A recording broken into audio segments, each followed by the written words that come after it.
Hi there, investigators. It's time to uncover the truth behind another case. The case of Brianna Zunino Denison. Brianna Zunino Denison, born March 29, 1988. Brianna's parents are Jeff and Bridget Denison. When Brianna was 6, her father passed away, causing immense pain for the family. However, with the support of her loved ones, she persevered through the difficult time. Brianna spent her childhood in Reno, Nevada, and Mendocino, California, her mother's hometown. Her love of travel and exploration took her to numerous countries, including Hawaii, New York, Mexico, Jamaica, Japan, Italy, Egypt, Hungary, Austria, and France. Brianna has a deep affection for children and animals, especially her dog Ozzy. She completed her high school education at Reno High School in 2006 and is majoring in child psychology as a sophomore at Santa Barbara City College. During winter break, on January 20, 2008, Brianna returned to her hometown of Reno from Santa Barbara to spend time with friends and family. Brianna and her friends regularly attended events organized by Summer Winter Action Tours LLC, a tour company that caters to college students. They also attended the Martin Luther King Jr. Gala weekend in Reno. That day, Brianna returned home around 4 a.m. to her friend's house near the University of Nevada campus. Brianna slept over at McKay Court's house. However, when McKay Court woke up the next morning at around 9 a.m., Brianna was no longer there. A small bloodstain was found on the pillow where she had slept, and her cell phone, purse, and shoes were still at the house. McKay Court then contacted Brianna's parents and the local police in an attempt to locate Brianna. Police arrived and examined the scene. In the following days, police conducted forensic tests at the McKay Court home, where Brianna had been staying at the time of her abduction. During the investigation, police discovered DNA on the doorknob that belonged to an unidentified male. The blood on the pillow was confirmed to be Brianna's, leading police to focus on a theory that Brianna had been abducted. Police searched for Brianna in the University of Nevada Reno area, and the Federal Bureau of Investigation joined the search. A DNA sample found on a doorknob the night Brianna disappeared was matched to at least 2 previous sex crimes in the same area. One occurred on November 13th, and the other on December 16, 2007. On January 29, 2008, a Reno woman said she knew a victim who had been held at gunpoint in a garage on the University of Nevada Reno campus in October 2007. Police released a description of the suspect based on identifying information provided by women who were sexually assaulted by the suspect. In an effort to find Brianna's abductor, police interviewed nearly 100 sex offenders who lived within a mile of the McKay Court home. However, none of them were linked to Brianna's disappearance. A search effort was organized, with some 1,700 volunteers, including then First Lady of Nevada Dawn Gibbons, participating in a virtual search of the area. Sadly, the search yielded no results. On February 15, 2008, a man named Albert Jimenez was returning from his lunch break at a Subway restaurant in Reno. As he walked down the street, he noticed bright orange sheets standing out among a pile of discarded tree branches in a ditch near Reno Business Park. Upon closer inspection, Albert discovered that the orange socks on the feet belonged to a deceased woman. Albert had heard about Brianna Denison's disappearance, but initially thought the description did not match the person on Brianna's missing person flyer. Without a cell phone, Albert rushed back to his workplace to contact the police to report the incident. Police arrived at the scene and confirmed the victim's identity as Brianna Denison. The investigation revealed that Brianna had been brutally attacked and murdered. Near her body, police found a pair of panties, which contained DNA from the perpetrator and DNA from an unidentified woman. Police suspected that the panties did not belong to Brianna, believing that they had been left there to distract police. Police then made a public appeal, asking anyone who recognized the panties to come forward to help identify the perpetrator. However, no one came forward. On November 25, 2008, James Michael Biela, 27, of Sparks, Nevada, James was arrested while he was taking his son to the Stepping Stones Children's Center in Reno. He was booked into the Washoe County Jail on charges of murder, first-degree kidnapping, and sexual assault. Further investigation revealed that James was a former Marine with a history of violence, including a 2001 arrest for threatening his ex-girlfriend's neighbor with a knife. The following day, November 26, 2008, the Reno Police Department held a press conference to confirm that James' DNA matched the DNA found at Brianna's crime scene. During the press conference, it was also revealed that a friend of James' girlfriend anonymously accused James, through the secret witness program on November 1, 2008, after James' girlfriend confided in the friend that she had found underwear in James's truck while they were returning from Washington, where James had taken a job in March 2008. After reports of Brianna's case appeared in the media, including a police sketch of the suspect and a description of a vehicle involved in a similar incident a month earlier, police began questioning James, anonymously provided by a witness. However, James denied any wrongdoing and refused to provide a DNA sample for analysis. His girlfriend was also questioned by police, and she allowed them to take a DNA sample from her and James' 4-year-old son. DNA testing of James' son showed that, in this case, James' DNA was left at the house where Brianna was abducted and at the scene of the rape. Furthermore, during the trip to Washington, it was discovered that James had sold his truck in Idaho, which matched the description of the vehicle used in the sexual assault. Police announced at a press conference that the truck was being transported back to Reno for a thorough examination and would be used as evidence in the case against James. On May 27, 2010, the jury returned a guilty verdict in James's trial, finding James responsible for the murder of Brianna Denison. After 9 hours of deliberations, the jury convicted James of kidnapping, sexual assault, and murder. In an effort to avoid the death penalty, James' defense team presented mitigating circumstances, citing James' traumatic childhood with an alcoholic, abusive father. The jurors rejected the mitigating factors and gave James the death sentence instead. Later, on July 30, 2010, James received 4 more life sentences for other crimes, including rape and kidnapping of 2 victims prior to Brianna's abduction and murder. James's appeals have been denied over. The case of Brianna Zunino Denison is a story of pain, strength, and determination in the pursuit of justice. Brianna's family remains strong and persistent in the fight for justice. The collective efforts of everyone together make a safer world. And may Brianna rest in peace. Hello friends, welcome to our channel. Today we're going to take a look at another horrible case with you. The case of Borden family. Michael and Catherine met in school, bonding over homework and walks. They became inseparable friends, sharing secrets and learning from each other. Their friendship blossomed into romance, and Michael eventually asked Catherine on a date, declaring his love. They got married in a beautiful ceremony, vowing to love each other through life's ups and downs. After 10 years, the Borden family moved to Lititz, Pennsylvania, a peaceful town founded by the Moravian Church in 1756. The town's faithful residents, including Amish families, sought refuge from modern chaos, living simply and avoiding modern tech. The devout Bordens chose Lititz for its ideal setting to raise children, surrounded by calm and serenity. Michael was an active member of the local church community, where he taught Sunday school lessons. His wife Catherine managed the household and supported him in his community work. While he focused on spiritual growth, Michael also worked as a manager at a printing company to provide for their everyday needs. Over time, they had 5 children, 3 boys and 2 girls.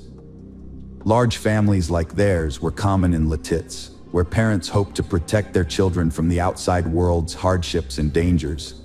Regular church attendance, youth groups, and homeschooling were a big part of family life. Interactions between families were mostly limited to religious gatherings and celebrations. Michael and his wife built a peaceful home life, raising their kids in faith and discipline. When their eldest sons left for university, the three younger kids continued homeschooling, pleasing their parents. Neighbors and friends praised the kind, responsive, and interesting kids: Kara, Caitlin, and Daniel. Kara, the eldest daughter, challenged traditional values in her teens. Despite her dad's disapproval, she joined the soccer team, snuck out to discos, and did forbidden things. Her dad was troubled, and talks often ended in arguments and her running away. Kara sought romantic relationships and showed interest in boys. In 2005, David, 18, and Kara, 14, connected at a homeschooling support group. They formed a close bond, hiding it from their parents, and used social media to exchange messages, pouring their hearts out. They crafted coded messages to keep their communication private. Kara and David's letter exchange wasn't enough, so they secretly met in person. At first, they took innocent walks, but their friendship blossomed into romance. They snuck out to discos, spending nights together. David, older, had experienced first love, while Kara's inexperience made her feelings overwhelming. Her joy was radiant, but her obedience to her parents was feigned, driven by fear of discovery. But sooner or later, every secret is exposed. One day, Kara couldn't keep her secret hidden anymore and confided in her sister. She showed her a photo of David, told her about how they met and how they were deeply in love and willing to overcome all obstacles to be together. They were even planning to run away to be together. However, Kara's sister was worried about her and told their mother about their planned elopement, which ultimately revealed the secret of the young lovers. One early morning, Kara snuck back home, feeling elated after her date with David. But her mother was waiting in her room, clearly aware of her secret. At breakfast, Kara's parents forbade her from seeing David, deeming him unsuitable due to their concerns about violence and drugs. Angry and disappointed, Kara's father grounded her. That night, Kara spent her free time at David's house. At 5:30 a.m., David drove Kara back to her neighborhood and dropped her off near her house. They agreed that once Kara was safely back in her room, she would send him a text message to let him know she was okay. However, the message never came. David tried calling her home phone several times and sent her a few messages on social media, but he didn't hear back from her. An hour later, Kara finally got in touch with him, explaining that she had gotten caught by her parents and asked him to come over so they could talk to him. David arrived on time, but Kara's parents were fiercely opposed. Her dad forbade David from seeing Kara, deeming her too young for a relationship. David's declarations of love fell flat, with her dad threatening to call the police if he saw them together again. The emotional confrontation ended with Kara grounded and David leaving, feeling rejected and heartbroken for the first time. The lovers' separation was agonizing. They devised a plan to deceive everyone by pretending to break up while secretly continuing their affair. In public, they convincingly played the part of former lovers, not even greeting each other. Kara's parents were convinced they'd protected her from a youthful mistake. However, David missed Kara terribly, often reading Shakespeare and imagining openly serenading her like Romeo. David Ludwig took drastic measures by calling Kara's home to request a meeting with her father, Michael. On November 13, 2015, the young man arrived at the Borden residence, determined to discuss their plans to get married. Ludwig confessed his love for Kara and their intentions to Michael, but he received a dismissive response, saying it would never happen. Prepared for this reaction, Ludwig, fueled by anger, pulled out a handgun and shot Michael in the back as he walked towards the front door. Next, he targeted Kara's mother, Catherine, shooting her while she sat in a chair. Ludwig then searched the house for Kara, calling out her name, but she was nowhere to be found. He got into his car, started the engine, and began to drive away. That's when he spotted Kara running down the road towards him. She got into the car, expressing her desire to escape and start a new life with David. They fled the city in David's red car, leaving the chaos behind. Cara Borden was missing for 24 hours after her parents, Michael and Catherine Borden, were found dead. Investigators reviewed surveillance footage, which led them to track the teenagers. The footage also showed that Cara didn't resist and had willingly gone with David Ludwig. As a result, the charges against Ludwig for abducting Cara were dropped. Alerts were issued to police across the East, including in Pennsylvania and Indiana, as the couple was spotted heading west in a red Volkswagen Jetta. On Monday morning, authorities received a tip about a vehicle matching the description parked near a truck stop outside Fort Wayne. Police rushed to the area, but the car was already gone. State police were alerted, and they spotted the car around noon on Interstate 70 in Belleville. David Ludwig got onto the interstate, leading police on a high-speed chase at 90 to 95 miles per hour on a two-lane highway. According to State Trooper David Couch, who was involved in the pursuit, Ludwig drove extremely recklessly and dangerously, causing multiple accidents, much like in an action movie. The district attorney announced that, despite the initial kidnapping charge being dropped, they would still face charges for the brutal murder of Michael and Catherine Borden. David Ludwig and Cara Beth Borden went on the run following the tragic incident, evading authorities for approximately 28 hours before being apprehended in Indiana. While Cara Beth was not charged with any crime, David Ludwig was detained without bail, facing charges of murder and abduction. In the aftermath, Cara was taken in by relatives and church members for care. David Ludwig was arrested on November 14, 2005, following a high-speed chase that ended with his vehicle crashing into a tree. He was charged with the murder of the Bordens, a crime allegedly committed after a prolonged dispute. Ludwig confessed to 2 counts of intentional harm, stating that he had deliberately intended to shoot the Bordens if they got in his way, and that he did so. During a search of his vehicle after his arrest, no weapons were found. However, when the police searched his home, they discovered an arsenal of 54 firearms, which belonged to his father, a hunter who had taught Ludwig how to handle weapons. The police also found an 18-minute video on a laptop in his home, which showed Ludwig discussing plans to invade another family's home, armed with weapons. The plan was abandoned due to the presence of too many cars. Although the police declared Cara Borden a victim in the case, Ludwig claimed that surveillance footage from various stores along their route would prove that she was not abducted. He did not resist extradition to Pennsylvania, and a judge ordered him held without bail.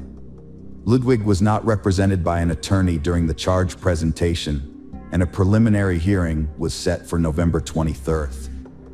The trial of Ludwig, who was responsible for the deaths of 2 adults in front of their children, was brief, as detailed in court documents. Caitlin, Cara's 13-year-old sister, told investigators that her parents were killed after arguing with David Ludwig for about an hour. According to Caitlin, Ludwig shot her father, and she then ran to the bathroom where she heard a second shot, which likely killed her mother.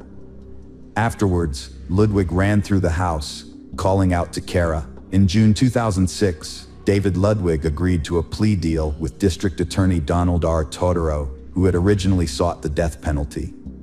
As a result, Ludwig pleaded guilty to 2 counts of first-degree murder, among other charges, and was immediately sentenced to 2 consecutive life sentences of 9.5 to 19 years.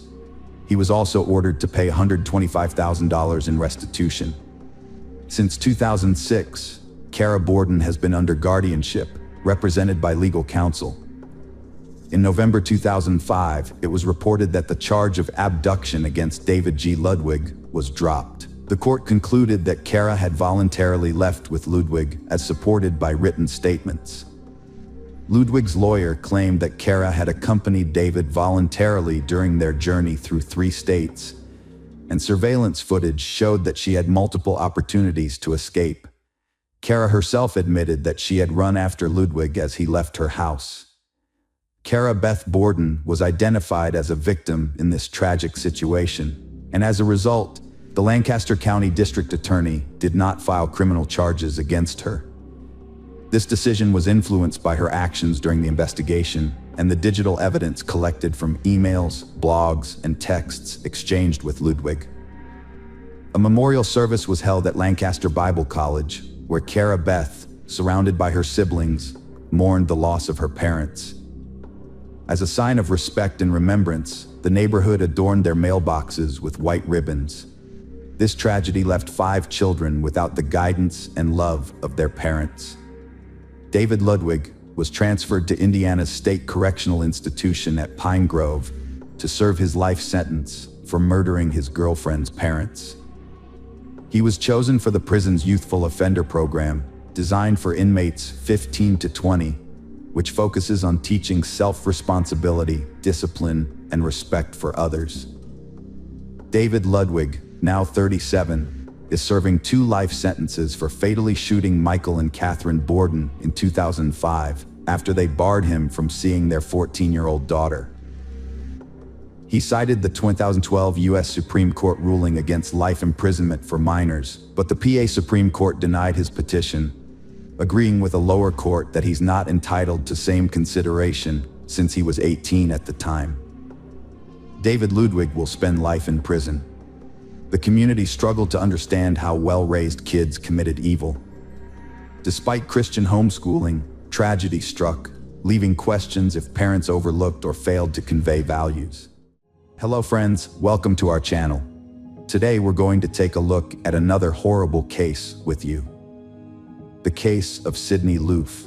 Sydney Irene Loof was born on August 21, 1993 in Broken Bow, Nebraska, to George and Cecil Loof.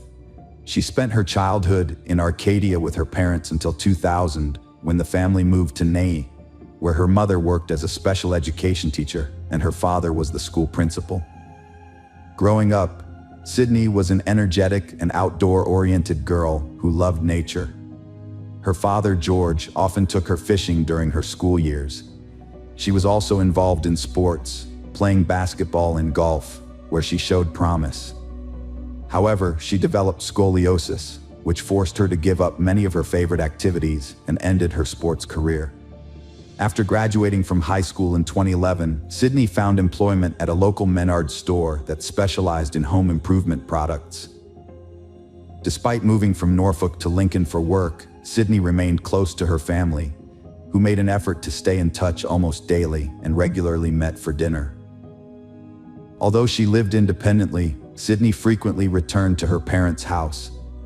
Sydney had been battling depression, feeling that the medications she was on were actually making her condition worse. Her mom, Susie, was deeply concerned and urged her to see a new doctor who prescribed different medications. During phone calls with her mom, Sydney's voice sounded increasingly optimistic as she reported that her mental state was improving. She was attempting to make positive changes in her life, including searching for a new job, as working in a store didn't fulfill her ambitions. However, she was still uncertain about her career goals, which contributed to her feelings of depression. By November 2017, Sydney's mental health had taken a turn for the worse, leading her to take antidepressants and occasionally smoke marijuana. Despite her family and friends offering support, she yearned for romance and love. As a young modern woman with an interest in the same gender, Sydney sometimes turned to social media to find potential dates. To expand her social circle and find a friend, she used Tinder, a popular dating app. In November 2017, Sydney met a man named Aubrey online, and they started exchanging messages. They quickly discovered they had a lot in common, including a love for gambling, hiking, and good food. After just 100 messages, they decided to meet in person on November 14th. Sydney visited Aubrey at his home in Wilbur, and their first meeting went really well. They hit it off and agreed to meet again the following day at Aubrey's house. Before their second meeting, Sydney worked her shift at the store, went home, and got ready. She even took a photo of herself and posted it on Tinder with the caption, "Ready for my date." When Aubrey arrived, they drove off together. The next day, however, Sydney failed to show up for work, which was unusual for the normally reliable Sydney. Despite her high spirits in the days leading up to her disappearance, her family was worried when her coworkers informed them that she hadn't shown up. Sydney's mother, Susie, revealed that her daughter had been struggling with anxiety and depression in the days leading up to her disappearance. Sydney had discussed her deteriorating mental health with her family, who advised her to see a doctor again to take antidepressants. That was the last time Sydney's family saw her. When Sydney's parents went to her apartment, they were extremely surprised to find that she had left her favorite cat, Mimsy, without food or water. This was extremely unlike the caring pet owner they knew Sydney to be. Concerned, they reported Sydney missing to the police. During a welfare check of Sydney's home, the police found the apartment locked and saw nothing out of the ordinary. However, the family remained adamant that something was wrong, and the police took their concerns seriously. On November 16, 2017, Sydney Loof was reported missing after failing to arrive at her workplace, the Menards store showroom on 27th Street in Cornhusker Highway. Sydney had a spinal condition that affected her gait, making her stand out in a crowd. At the time of her disappearance, she was wearing a white Columbia brand jacket and a cream-colored shirt. According to her parents, Sydney told her friend on Snapchat on Wednesday morning that she had gone on a date with a man she met online the previous night and planned to meet up with her again that evening. Her car was found in Northeast Lincoln, and police conducted interviews, searching for any leads that could help locate Sydney. A massive search effort was launched to find Sydney, featuring highway billboards with her photo and a televised manhunt. Susie remained adamant that something had happened to her daughter after her date. To support her claim, she shared a screenshot of a Snapchat post by Sydney, captioned, "Ready for my date." Sydney's friends confirmed that she was planning to meet a woman named Aubrey, whom she met on Tinder. During the investigation, police examined Sydney's phone records and surveillance footage from her workplace, which led them to identify a key person of interest. They traced Sydney's last phone signal to a cell tower in the Wilbur neighborhood, likely close to Aubrey's residence, although they had no information about Aubrey's identity at the time. Authorities started looking for a man named Aubrey, who was the last person to see Sydney before she went missing. The problem was that no one knew Aubrey's real identity or if he even existed. Sydney's friend Brooklyn took matters into her own hands and decided to track down Aubrey using Tinder. She downloaded the app, found Aubrey's profile, and exchanged phone numbers with him. This allowed the police to finally learn Aubrey's real name, which was Bailey Boswell, a 26-year-old woman. Further investigation revealed that Bailey lived in an apartment near the cell tower where Sydney's phone was last connected. Bailey shared this apartment with her partner, 52-year-old Aubrey Trail. Bailey Boswell, from a normal and wholesome family in Lyons, Iowa, grew up as a friendly and successful student who excelled in basketball and running. However, following her father's death, her life took a downward turn. She started keeping bad company and got involved with alcohol and illicit drugs. On a dating website, Bailey met Aubrey Trail, a man with a history of fraud, issuing fraudulent checks and theft. Aubrey had created a cult where he referred to himself as the Vampire Daddy and paid women $200 weekly to follow his unusual rules. At the time of Sydney's disappearance, Aubrey and Bailey faced a court order to pay over $40,000 in fraud reparations and had multiple misdemeanors against them. On November 19, 2017, they went into hiding. When police searched their apartment, they found that some walls had been scrubbed with bleach, which a neighbor confirmed. After a few days, the police located Aubrey and Bailey at a hotel in Branson, Missouri, and took them into custody a few weeks after Sydney's disappearance was reported. A thorough examination of phone records and Bailey's location data led the police to the gruesome discovery of Sydney's remains. Her body had been dismembered, with 13 parts found in black plastic bags in ditches in Clay County. Tragically, some of her organs, including her heart, were missing. Bailey and Aubrey were charged with first-degree murder, improperly disposing of human remains, and conspiracy to commit a felony. Bailey pleaded not guilty to all three charges. Aubrey, on the other hand, pleaded not guilty to felony murder and conspiracy, but guilty to improperly disposing of human remains. However, Aubrey's various statements were inconsistent, and he often appeared confused, changing his account of events and introducing new characters. He made bizarre claims, including that he was a vampire who could fly, and spoke about witchcraft. Aubrey claimed to be a cult leader and vampire, telling authorities he had witches in the cult who needed to kill another woman to gain powers. In one of his early court hearings, Aubrey admitted to killing Sydney Loof, but said it was an accident. He claimed to have paid Sydney $5,000 to participate in a threesome with two other women, which Sydney had agreed to. However, during the act, he strangled her with a cord by mistake. Aubrey also confessed to cutting Sydney's body into pieces, a ritual according to his beliefs, to release her soul to the gods in a sacred place. He believed this would help her reincarnate faster. However, the prosecution presented evidence contradicting Aubrey's story.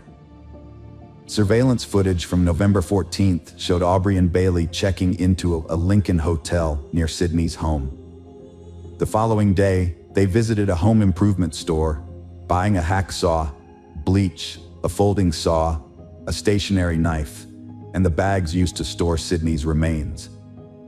Furthermore, a surveillance camera caught Sydney encountering Aubrey at the Menards store on November 15th, unaware of the danger she was in.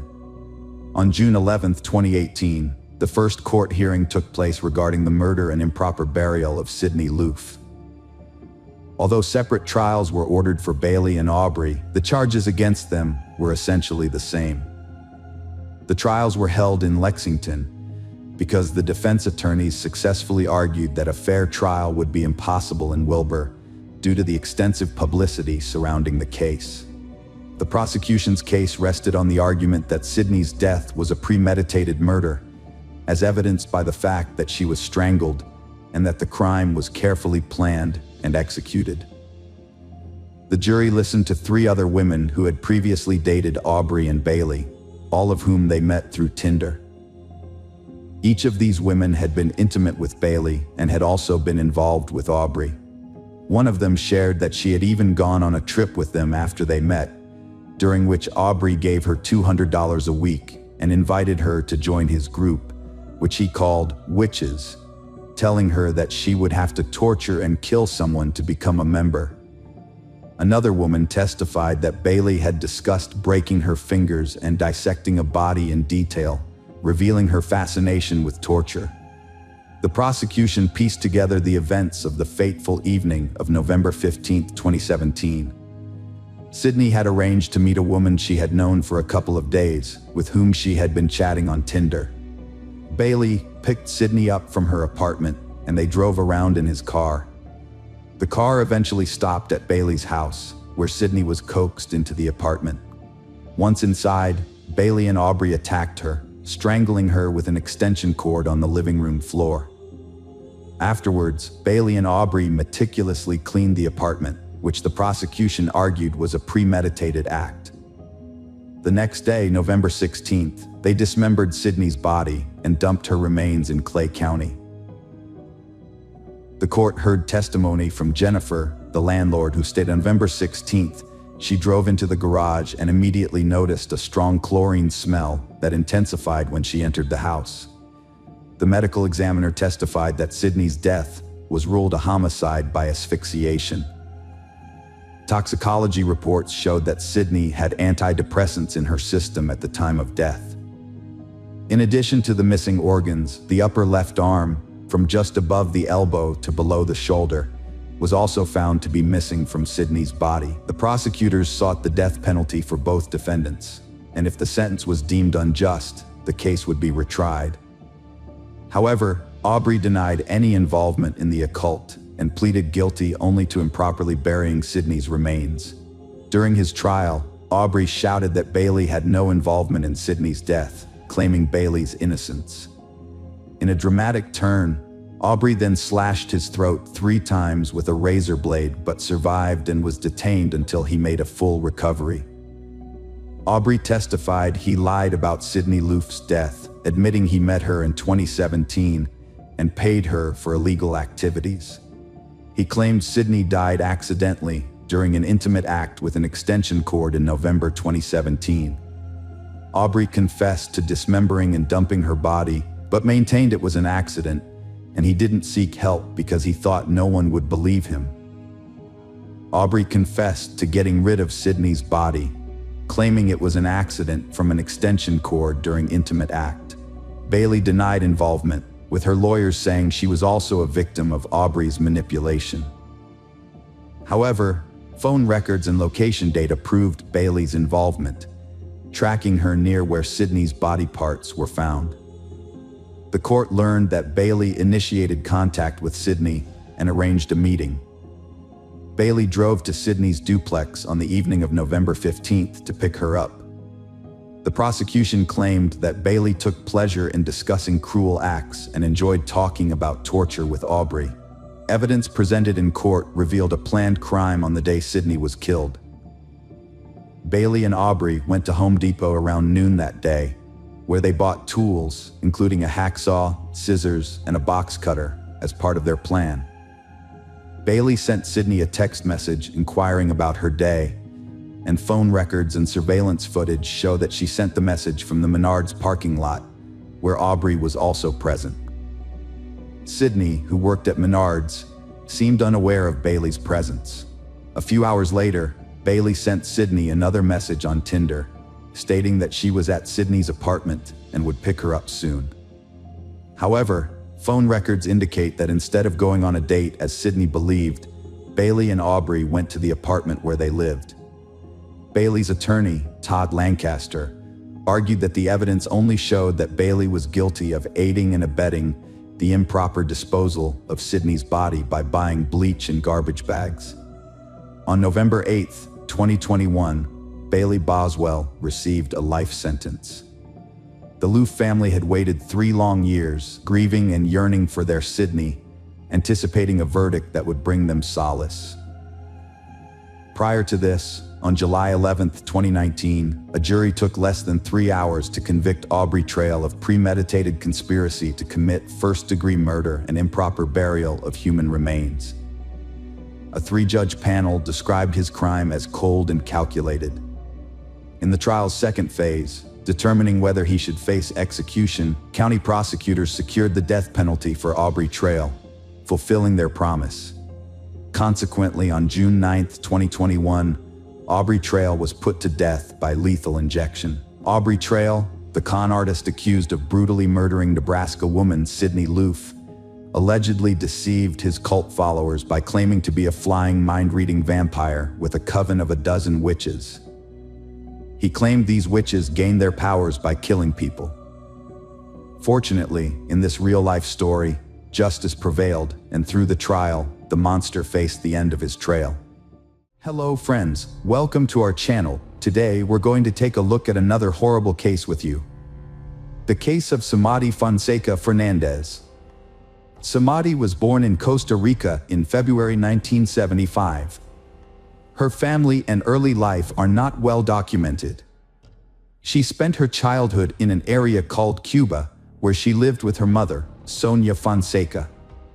Samadi attended a local school, where she demonstrated a challenging and conflicted personality from an early age. She had difficulty accepting rejection and often used force or deception to get what she wanted.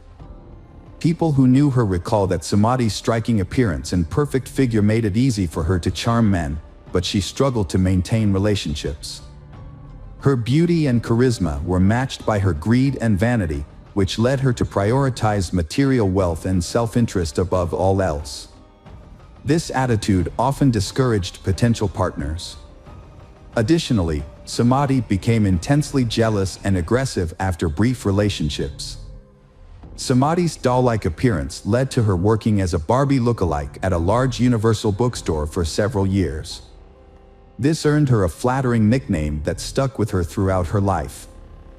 After high school, Samadi had in love with a successful local TV journalist named Osvaldo Fernando Balleri, who was 16 years her senior.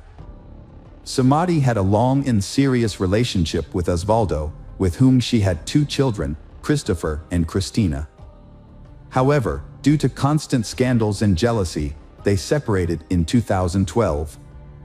After Osvaldo's sudden death, it was discovered that he had not included Samadi in his will. Samadi took matters into her own hands and seized Osvaldo's house, changing the locks to prevent his relatives and heirs from entering.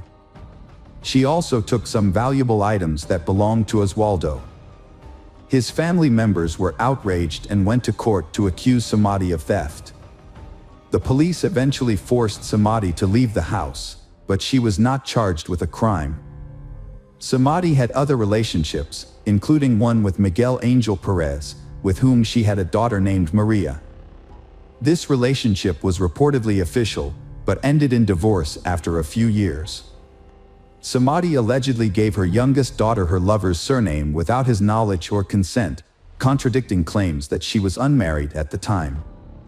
Interestingly, some of her lovers have mysteriously disappeared or died under unclear circumstances, yet this trend went unnoticed for a long time. For instance, one of Samadi's lovers went missing shortly after deciding to end their relationship with the reportedly temperamental and aggressive woman. Despite relative suspicions of her involvement, his disappearance remains unsolved due to lack of concrete evidence. Another former lover, Diaco, met a tragic end after breaking up with Samadi. His murder was initially attributed to a botched robbery, but the perpetrators were never caught. Speculations about Samadi's role in the crime persisted, albeit without solid proof. Her most notable alleged victim was Gerardo Cruz, a Costa Rican native born in December 1992 in San Jose. Gerardo never knew his biological father, who left the family before his birth. His mother, Ana Patricia, later married Hermes Rodriguez, who adopted and raised Gerardo as his own. Gerardo's younger sister, Milena, was born a few years after him. He had a peaceful and carefree childhood and youth. Gerardo attended a regular school, enjoyed motorcycles, and met his true love, Carol, at a young age. By 23, he, Carol, and their 4-year-old daughter Genesis moved into his aunt and uncle's house in San Sebastian, a suburb of the city. Gerardo took a job at a local bakery to support his family. They were happy, especially with the news of a second child on the way. In the summer of 2015, Gerardo met Samadi, a 40-year-old woman who regularly visited the bakery. She was attractive, fashionably dressed, and flirtatious. As Samadi aged, she began to have relationships with younger men, likely flattered by their attention. Despite their nearly 20-year age difference, Gerardo became infatuated with Samadi and started secretly meeting with her. She visited the bakery almost daily, catching the attention of other employees. Samadi often brought her 19-year-old daughter, Christina, to the bakery. Initially, Gerardo balanced his family life and secret meetings with Samadi without either woman knowing about the other. However, Gerardo soon let his guard down, boasting to friends and colleagues about his relationship with Samadi, describing her as a terrific mistress who spoiled him with gifts. Rumors about Gerardo's affair soon reached his mother, who attempted to persuade him to end the relationship. The affair was short-lived, ending in October 2015, when Samadi discovered that his mistress, Gerardo, was married with a pregnant wife and a young daughter. Upon learning this, Samadi became enraged. She began harassing Carol, Gerardo's wife, with threatening calls and messages, warning her that Gerardo would be harmed if he didn't return to her exclusively. Gerardo apologized to his wife and reconciled, keeping their family intact. He underestimated Samadi's malice, thinking she would move on and calm down after the breakup. However, Samadi's vindictiveness was more intense than Gerardo anticipated. Shortly after the breakup, Gerardo witnessed a disturbing incident. While walking downtown, Gerardo noticed an older man secretly filming under a young girl's mini-skirt with his phone. Outraged, Gerardo took out his phone to record the scene. He then approached she, told her what was happening, and advised her to report the incident to the police. Gerardo chased the man for about 2 minutes, trying to get a clear shot of his face on camera. During the chase, Gerardo asked loudly if the man was enjoying taking photos of his sister's underwear without their consent. The man eventually jumped into a taxi and escaped. That night, Gerardo posted the video on his social media page, and it quickly went viral. Internet users identified the man as Luis Solmano Delgado, a former Ministry of Finance employee.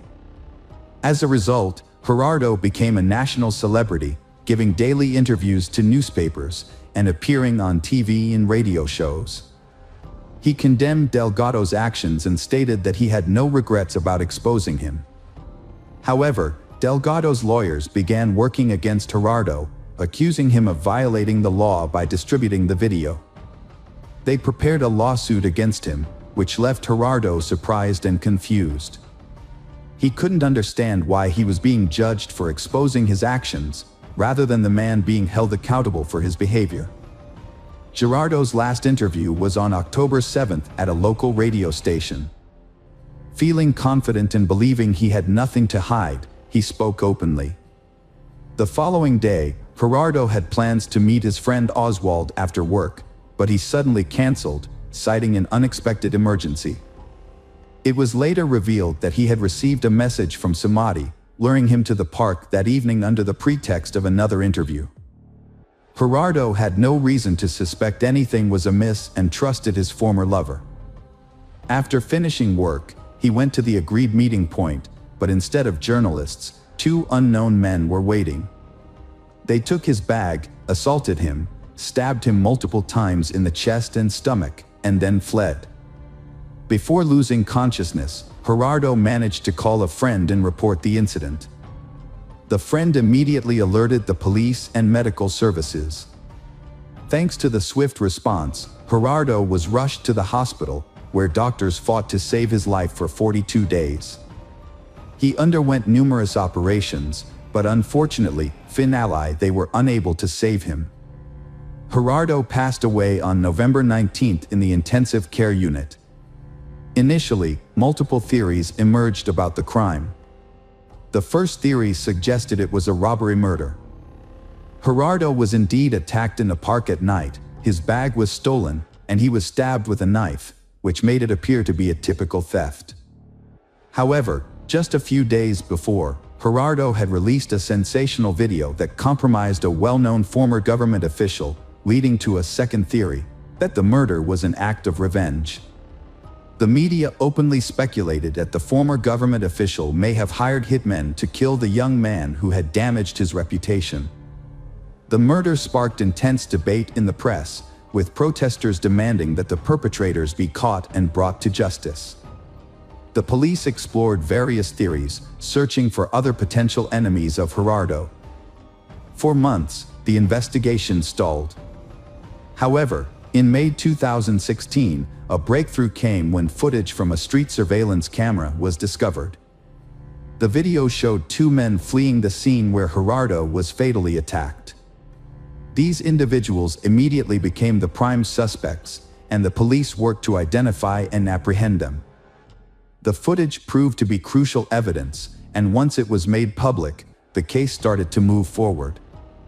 It was repeatedly shown on news programs, with viewers asked to take a close look as the individuals could be dangerous.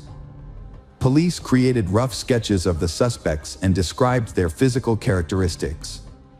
One of the suspects soon came forward, hoping that cooperating with the investigation would lead to a reduced sentence. The information provided by the cooperating suspect led investigators to several accomplices and the crime's organizers, Samadi and her daughter Christina. All individuals involved in the crime were eventually taken into custody. Those arrested included Ronald Archie, a cab driver who helped locate the perpetrators, Cesar Chavez, a laborer who acted as an intermediary, and Omar Costa, a young minor who directly participated in the attack and had been tracking the victim on the day of the incident. The investigation revealed the roles and connections of all parties involved through phone records and text messages. Samadi, who had meticulously planned the crime, had enlisted the help of her daughter Christina. Together, they recruited friends Ronald and Caesar to find hitmen to kill Gerardo, staging it to look like a botched robbery in a nighttime park. They were later joined by Omar, who was responsible for ensuring the victim went to the prearranged location. Samadi personally chose October 7th as the date for the massacre. On that day, she was in frequent contact with all parties involved, assigning roles and verifying that everyone adhered to the plan. Gerardo was attacked, stabbed multiple times, and robbed of his bag and jacket. These stolen items were later given to the police as evidence. The primary evidence against Samadi was a series of text messages detailing the murder plan and each participant's role. Samadi was so confident she wouldn't get caught that she didn't bother deleting the incriminating messages. Her motive for the crime was jealousy. She didn't want to share her lover with his wife. If she couldn't have him, no one would. She carefully planned the crime, involving her own daughter, who assisted her throughout. Samadi and her daughter were immediately arrested, with no possibility of bail due to the risk of them fleeing the country. Their accomplices were also detained, except for Omar, the youngest participant, who was handed over to juvenile authorities. The investigation spanned a year and a half, concluding in December 2017 when the trial of all parties involved in the criminal conspiracy commenced. It was revealed that Samadi had a history of run-ins with the law, including a prior arrest for forging documents to obtain state benefits, for which she received only a fine. New information also emerged about Miguel Angel Perez, ex-husband of Samadi. It was discovered that Samadi had given their child Perez's surname without his consent. She then successfully petitioned the court to order him to pay child support, which he did for over 3 years. However, it was later uncovered that the entire process had been fraudulent. As a result, Samadi was sentenced to 3 years in prison and a substantial fine. During the trial, Gerardo's wife testified that she had been aware of his affair with Samadi. She stated that Samadi had threatened Gerardo with death, but he had not taken these threats seriously. The primary motive behind the crime, as previously stated, was Samadi's jealousy and wounded pride, stemming from her inability to accept that her younger lover had chosen to remain with his wife. Thanks to phone records, it was discovered that the mother and daughter had planned the crime together. Additionally, after the release of the CCTV footage showing the killers, Christine had a nervous breakdown. She called her mother, sobbing, and was close to going to the police to confess. However, her mother calmed her down, assuring her that the investigation would not lead to them. The verdict was announced on January 23, 2018. According to the court's decision, Samadi was sentenced to 30 years in prison, while Christina, Ronald, and Caesar each received 25-year prison sentences. One of the killers was sent to a juvenile detention center, and the other had not been found at the time. Omar, who had been stalking the victim, was acquitted. The victim's family was awarded $140,000 in compensation for their loss. After the verdict, the family expressed gratitude to the court for the fair punishment of Gerardo's killers. However, it soon became known that Samadi and Christina's lawyers had filed an appeal to reduce their sentences. As a result, each participant's sentence was reduced by 5 years. Samadi is currently serving her 25-year sentence in a Costa Rican women's prison. Hello friends, welcome to our channel. Today we're going to take a look at another horrible case with you, the case of Kelsey Smith.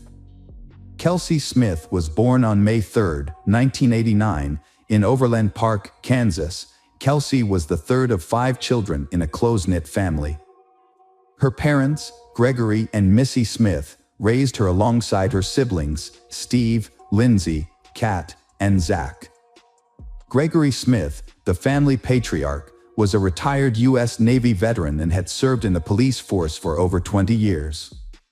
He was enjoying his retirement after a long and dedicated career. Kelsey grew up in a loving family environment, close to all her siblings.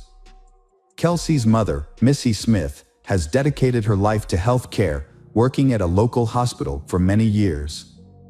Despite her busy career, she has managed to balance work and family life well, raising her children and creating a warm family environment. Kelsey has been an active, outgoing, and creative child since she was a child. She enjoyed singing, dancing, and playing musical instruments, which she learned in music school. She was also active in school theater and choir performances. Kelsey is also passionate about sports, especially gymnastics and soccer. She often attends sporting events with her father and brother, cheering on her local team. With a great sense of humor and many talents, Kelsey has left a deep impression on those around her. Her love for animals, which began in childhood, inspired her dream of becoming a veterinarian after college. During her senior year of high school, Kelsey found work at the local symphony orchestra, where she played the clarinet at various city events. Through this job, she set a goal of saving enough money within 6 months to buy her first car, a 1987 Buick Regal. Although her parents were concerned that the car was an older model, they offered to contribute to the cost so that Kelsey could buy a newer car from the family budget. However, Kelsey was determined to buy her first car herself, using only her own savings, so she turned down their offer. The Kelsey family prioritized providing their children with a well-rounded education, focusing on education and personal development. They also instilled in their children a strong sense of discipline. The family had clear rules that everyone followed without exception, including sharing their plans and notifying each other if they would be out late.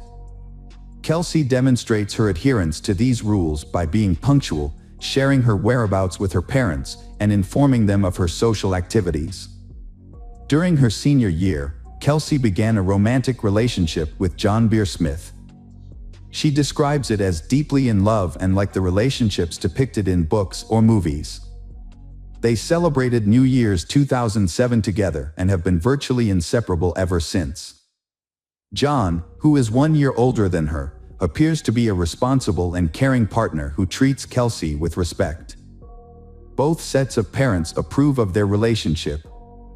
In May 2007, Kelsey turned 18, graduated from high school, and was accepted into a prestigious university in Kansas to study veterinary medicine. This was one of the happiest times of her life. However, these happy days did not last long. Kelsey attended parties with her classmates to celebrate the end of high school and enjoyed spending time with John. At this point, Kelsey had achieved everything she wanted, got into her dream college, and was in a fulfilling relationship with a wonderful partner who was planning to propose. Her life was bright and happy. However, her disappearance from a shopping mall parking lot on June 2, 2007 changed everything. Kelsey and her boyfriend John were about to celebrate a big milestone, 6 months of dating. To make it special, John planned to propose with a custom-made engagement ring and had booked a romantic dinner for they of them. Unaware of John's plans, Kelsey also wanted to surprise him with a gift. That Saturday, she got ready, drove to a nearby Target Corporation store, and called her mother around 7 p.m. to say she had found the gift but needed a special bag for it. Her mother suggested checking the mall across the street from Target Corporation for a romantic gift bag. Kelsey thanked her mother for the advice and promised to be home soon. John was supposed to pick her up at 8 o'clock. However, after that conversation with her mother never heard from Kelsey again. Kelsey failed to return home. When John arrived at 8 with a large bouquet of flowers, he was shocked and frightened to discover Kelsey's absence. Her parents were equally terrified, as it was unlike Kelsey to ignore phone calls and texts. She had vanished in a busy area during the daytime, and no one had witnessed her disappearance. Kelsey's father and 2 eldest siblings began searching for her. They found her car parked at the Oak Park Mall, which gave them a glimmer of hope that she might still be inside the mall for some unknown reason. However, after thoroughly searching the mall, inquiring with salespeople and security guards, they concluded that Kelsey was not there. Upon returning to the car, they found it undisturbed with no signs of struggle or violence. Kelsey's father, a former police officer, decided not to touch anything to preserve potential evidence, as the car might be part of a crime scene. Kelsey's parents reported her missing to the police the same day, but the police were initially hesitant to start searching right away. They explained that since Kelsey was 18, she wouldn't be considered missing until 24 hours had passed. However, Kelsey's father, who had connections, insisted on an immediate search. He also asked hospitals in the city if a woman matching Kelsey's description had been admitted. That evening, the police interviewed Kelsey's family and John to confirm their whereabouts and rule them out as suspects, a standard procedure in missing person cases. The police also reviewed surveillance footage from the Target store, which showed Kelsey entering the store, browsing, making a purchase, and leaving while talking on the phone to her mother. She was asking her mother about a gift bag and then drove to the Oak Park Mall across the street, as her mother suggested. Kelsey parked her car near the side entrance of the mall, close to the wall. Her car was inspected by experts and appeared to be untouched from the outside. The gift for John was on the passenger seat, and her backpack with personal items, including a tablet and wallet with $300 in cash, was in the back. Since everything was still inside, robbery was quickly ruled out as a motive. It appears Kelsey only left with her credit cards and phone, as everything else was still in the car. There were no signs of struggle, blood, or damage, and the only unknown fingerprint was found on the driver's seatbelt, which did not belong to Kelsey, her family, or boyfriend. The investigation tried to track Kelsey's location through her mobile phone signal, but the device was inaccessible, possibly turned off or damaged. Despite this, it was possible to determine the last known location of the phone to narrow the search area. However, Verizon Communications, the wireless carrier, delayed providing the necessary data for several days. Instead of refusing to cooperate, the company kept promising to look into the matter, which effectively slowed down the process. In 2007, telecom companies were permitted to keep subscriber information from law enforcement, including police and FBI, without a court order. They based this on data protection laws. Not even situations where someone's life was in danger were exempt from this rule. A closer look at surveillance footage revealed a disturbing detail: a mysterious stranger was stalking Kelsey. The man initially did not attract attention because he kept a safe distance and did not interact directly with Kelsey. He was a Caucasian man between the ages of 20 and 25 with dark hair, short and a light beard, wearing a plain white t-shirt and black shorts. He followed Kelsey into the Target store about 30 seconds and continued to follow her from a distance as she browsed the various sections. The surveillance cameras captured his movements, and his behavior was later described by the prosecution as similar to a predator stalking its prey. After Kelsey left the store, the man followed her to the Oak Park parking lot in his Chevrolet truck, waiting until she was alone. It's possible that he overheard her conversation with her mother, as he was standing close by while she was on the phone. This may have allowed him to learn about her plans to visit the nearby shopping center. Unfortunately, Kelsey had parked her car in a poorly lit spot, next to a side door and a storage area, which made it difficult for the cameras to capture what happened next. As Kelsey sat in her car, the man parked his truck beside her and got out, wearing the same white t-shirt and black shorts. The stranger came up to her on the driver's side and, likely threatening to harm her, forced her to get behind the wheel of his Chevrolet. The truck then drove away in an unknown direction. Due to Gregory Smith's connections and experience, he believed that the more attention and coverage the case received, the higher the chances of finding their daughter and bringing the perpetrator to justice. As a result, the story was featured in both national and international media, including the popular show America's Most Wanted. When surveillance footage showed the stranger following Kelsey, the clearest images of his face were broadcast on the news, urging viewers to come forward if they recognized him. The police received calls from people claiming to have seen the man in various cities and states, although most of these reports turned out to be incorrect. Each lead was investigated. On June 6th, a woman named Mrs. Miggs called the police, stating that she recognized her neighbor, Edwin Hall, from the footage.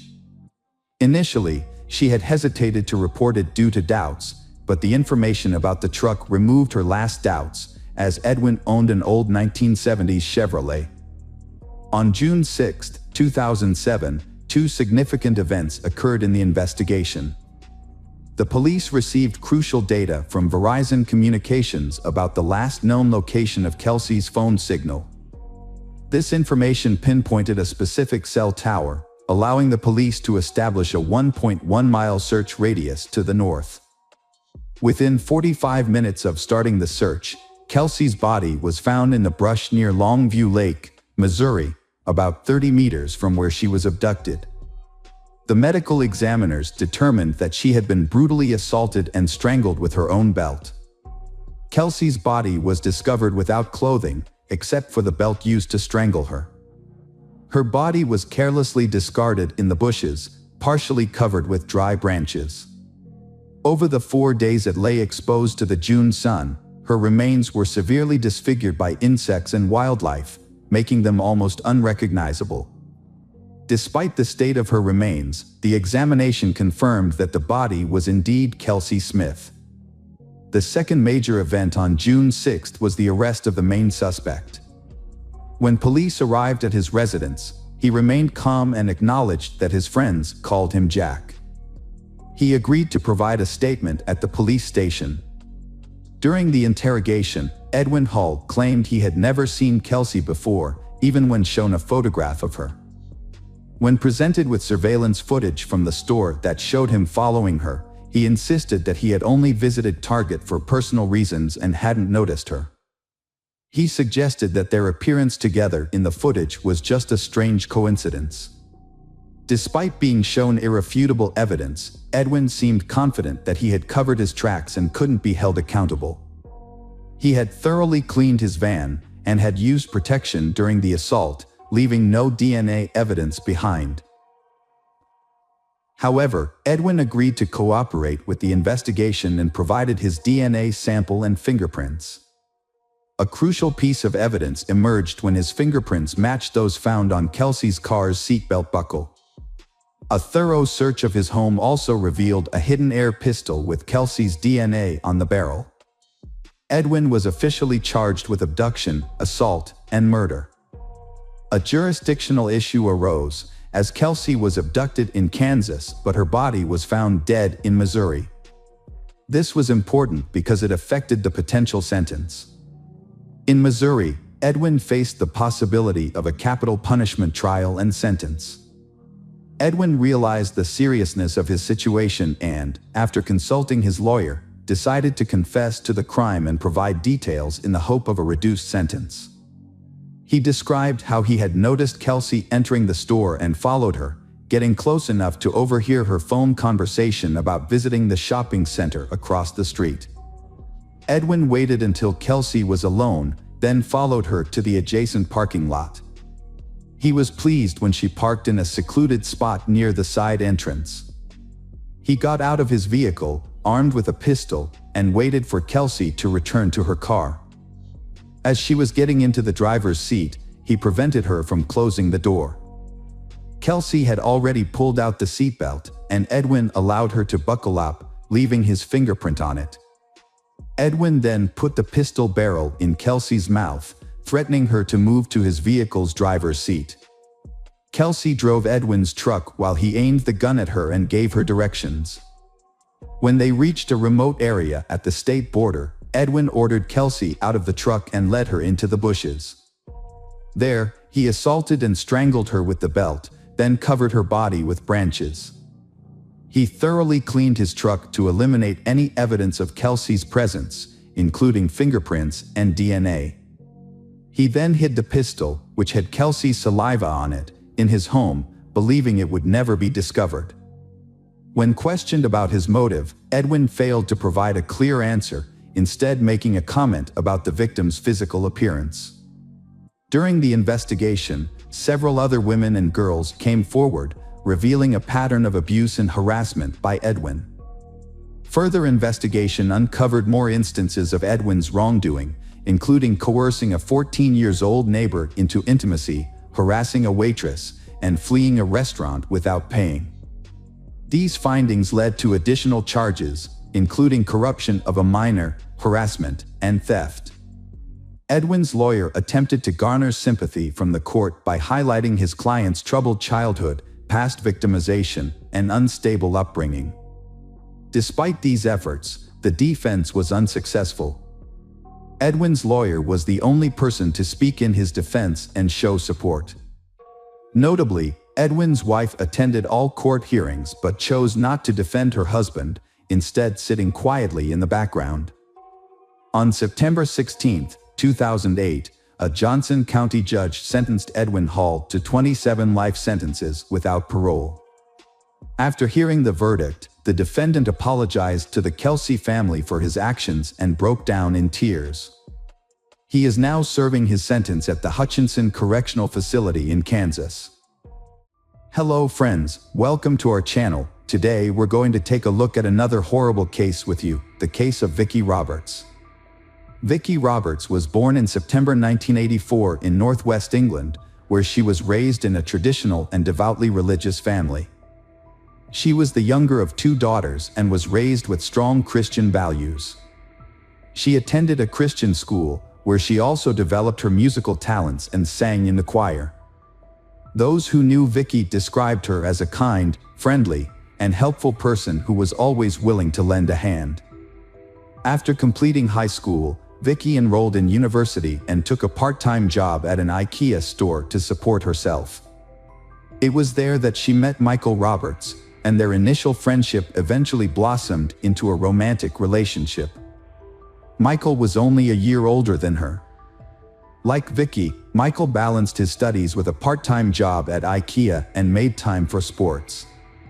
He was also careful about his appearance and made a good impression on those around him. Vicki was initially put off by Michael's bold and outgoing personality, but she soon found herself developing strong romantic feelings for him. Michael was born in June 1983 in Warrington, Cheshire, to a family of modest means. His father was a successful chemical engineer who expected a lot from his two sons, particularly Michael, the eldest.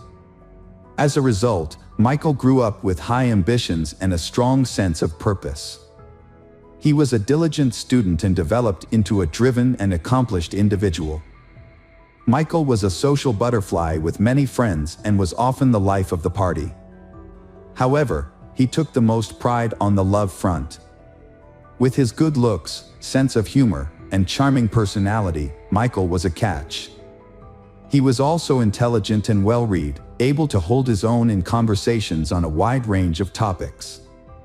Michael's parents had instilled in him the idea that he was exceptional, praising his intelligence, beauty, and potential for success. However, this upbringing may have also fostered narcissistic tendencies. Despite this, Michael felt a deep-seated need to live up to his parents' expectations and be the perfect son, driving him to strive for their approval. Michael had a series of brief relationships and frequently dated multiple people simultaneously. He was confident in his charm and enjoyed the thrill of pursuing women who seemed out of his reach. For Michael, this was a game, a challenge to be won. Vicki is one of the challenges he wants to conquer. She was a modest and unattainable woman who initially kept Michael at arm's length, refusing even casual invitations. Vicki was focused on her studies and spent her free time at church, leaving little room for dating or relationships. Michael, however, was determined to win her over. It took Michael a few months to win Vicki over, but eventually she agreed to go out with him. He had charmed her with his sweet gestures, flowers, gifts, and thoughtful surprises. He even invited her to meet his parents, who immediately took a liking to her and approved of their son's choice. Vicky was convinced that Michael was genuinely interested in her, so she gave in to his advances. He became her first serious partner, and she felt truly happy when she was with him. It seemed like fate had brought them together. Michael also appeared to be in love and ready to settle down, but their happiness was short-lived. From the outside, their relationship seemed perfect. They were both young, attractive, and full of energy and ambition, with big plans for the future. Vicky soon discovered that Michael had a strong and adventurous approach to sex, with a high sex drive and a desire to try new things in the bedroom. At first, Michael didn't pressure Vicky to engage in certain activities, fearing she would leave him. However, once he felt secure in their relationship, he revealed his true desires. Vicky, a modest and religious person, was shocked but deeply in love with Michael and trusted him, keeping their private life a secret. Things took a turn when Michael proposed to Vicky, and she happily accepted, believing that marriage would bring an end to his experimental behavior. However, her closest friend began to notice Vicky covering up bruises and marks under her clothes. When confronted by her friend, Vicky initially denied any wrongdoing by Michael but eventually confessed that the marks were a result of Michael's affinity for bondage, toys, and other devices during their intimate moments. Vicky confided in her friend that she and Michael had intimate relations up to 5 times a week. Michael considered himself a skilled lover, viewing intimacy as an art form and a means of self-expression. Although he would occasionally compromise when Vicky refused to participate in his more extreme and reckless experiments, he usually managed to persuade her to give in to his desires. After graduating, Vicky became pregnant unexpectedly and decided to change careers. She soon landed a job as an account manager at a logistics company. Michael also left his job at IKEA and became a sales consultant at a large electronics retailer, selling phones, laptops, and other gadgets. Thanks to his charisma and persuasive abilities, he consistently exceeded his sales targets and quickly became one of the top-performing employees. Michael's success led to a promotion to senior sales, and he was being considered for a transfer to the company's main office. However, he needed to undergo additional training to improve his qualifications first. Michael enjoyed the training sessions and business trips to London, and he took great pride in his accomplishments. As a result, he often forgot about Vicky, his young fiancée, and only remembered her when he wanted intimacy. Vicky and Michael's relationship was lacking in several ways. They rarely spoke about each other or spent time together outside of the bedroom, making Vicky feel invisible to him. Meanwhile, Michael was secretly having affairs with coworkers, clients, and casual acquaintances. During this time, Vicky discovered she was pregnant and shared the news with Michael, expecting him to be thrilled and expedite their wedding plans. Instead, he was furious and insisted that she terminate the pregnancy, citing their youth and the fact that they had their whole lives ahead of them. Vicky was shocked and refused to consider abortion. Michael then attempted to persuade Vicky by appealing to her concerns about her family. He claimed that her parents, who were deeply religious, would be angry and disappointed in her for becoming pregnant out of wedlock. However, Michael promised that if Vicky agreed to have an abortion, they could keep and plan to have children after they were married. Vicky was faced with a tough decision, but Michael's persistence eventually won her over, and she went to the hospital. Unfortunately, the experience was complicated, and Vicky had to stay in the hospital for a few days. It took her nearly 3 weeks to recover. During this time, her doctor strictly advised her against intimate relationships. When Michael found out, he became furious. It was then that Vicky realized Michael had mental health issues and an addiction to sex. Without intimacy, he became unbearable, frequently leaving the house, citing urgent work matters. Vicky suspects Michael is having an affair, and she hoped that getting married would help him change his ways and be more committed to their relationship. As it turned out, their relationship was loveless, and Michael was leading a double life. Their 2-year engagement was just a convenient arrangement for him, as he had a loyal partner waiting for him at home, taking care of the household, while he maintained a string of mistresses on the side, which he frequently replaced. Vicky always trusted Michael and forgave him whenever he cheated, as long as he promised it wouldn't happen again. However, as time passed, Vicky began to pressure Michael into getting married, as she wanted to start a family and have children. Her parents also brought up the topic frequently, but what really pushed Michael to consider marriage was the insistence of his own parents, whom he didn't want to disappoint. Michael's parents adored Vicky, thinking she was perfect for their son.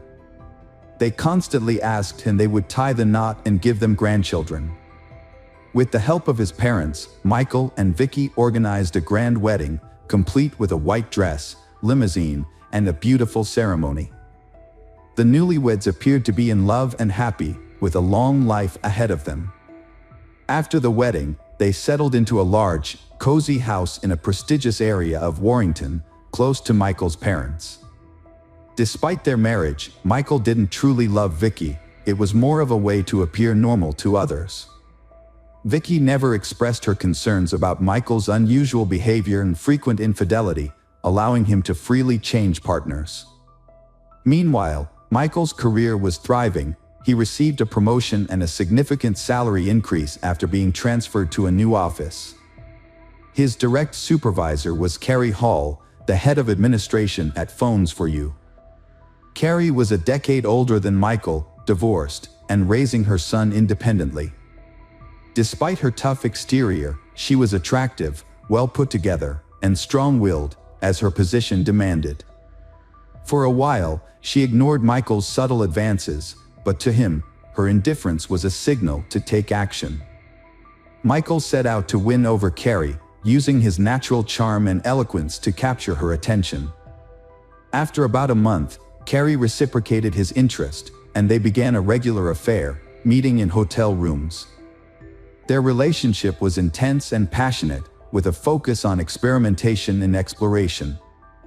Carrie, a confident and mature woman, was flattered by the attention of the younger Michael. She was aware that Michael was unlikely to end his marriage for her. Michael, on the other hand, was eager to explore his desires with Carrie, which he felt he couldn't express with his wife.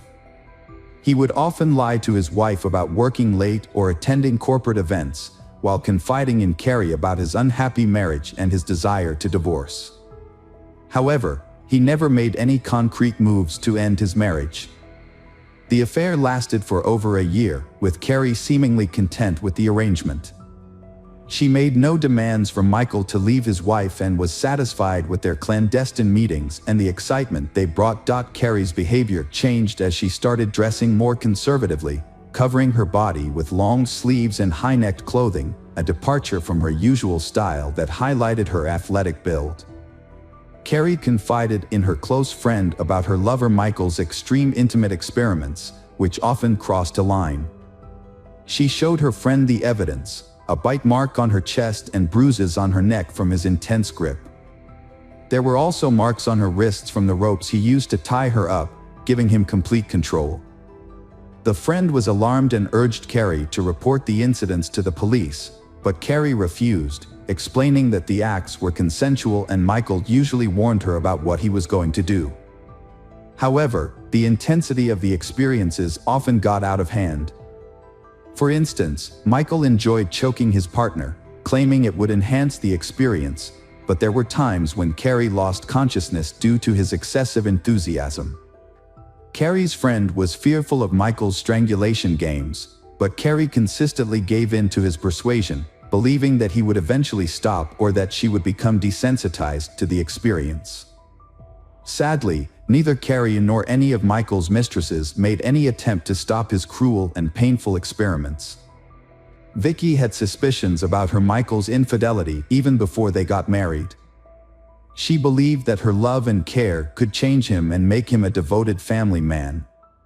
However, after the wedding, his cheating continued and even worsened. When Michael denied his infidelity, Vicky decided to investigate on her own. One night, while Michael was asleep, Vicky checked his phone and found numerous intimate conversations with other women, including Carrie. She was shocked to discover that Michael had exchanged explicit photos with some of these women.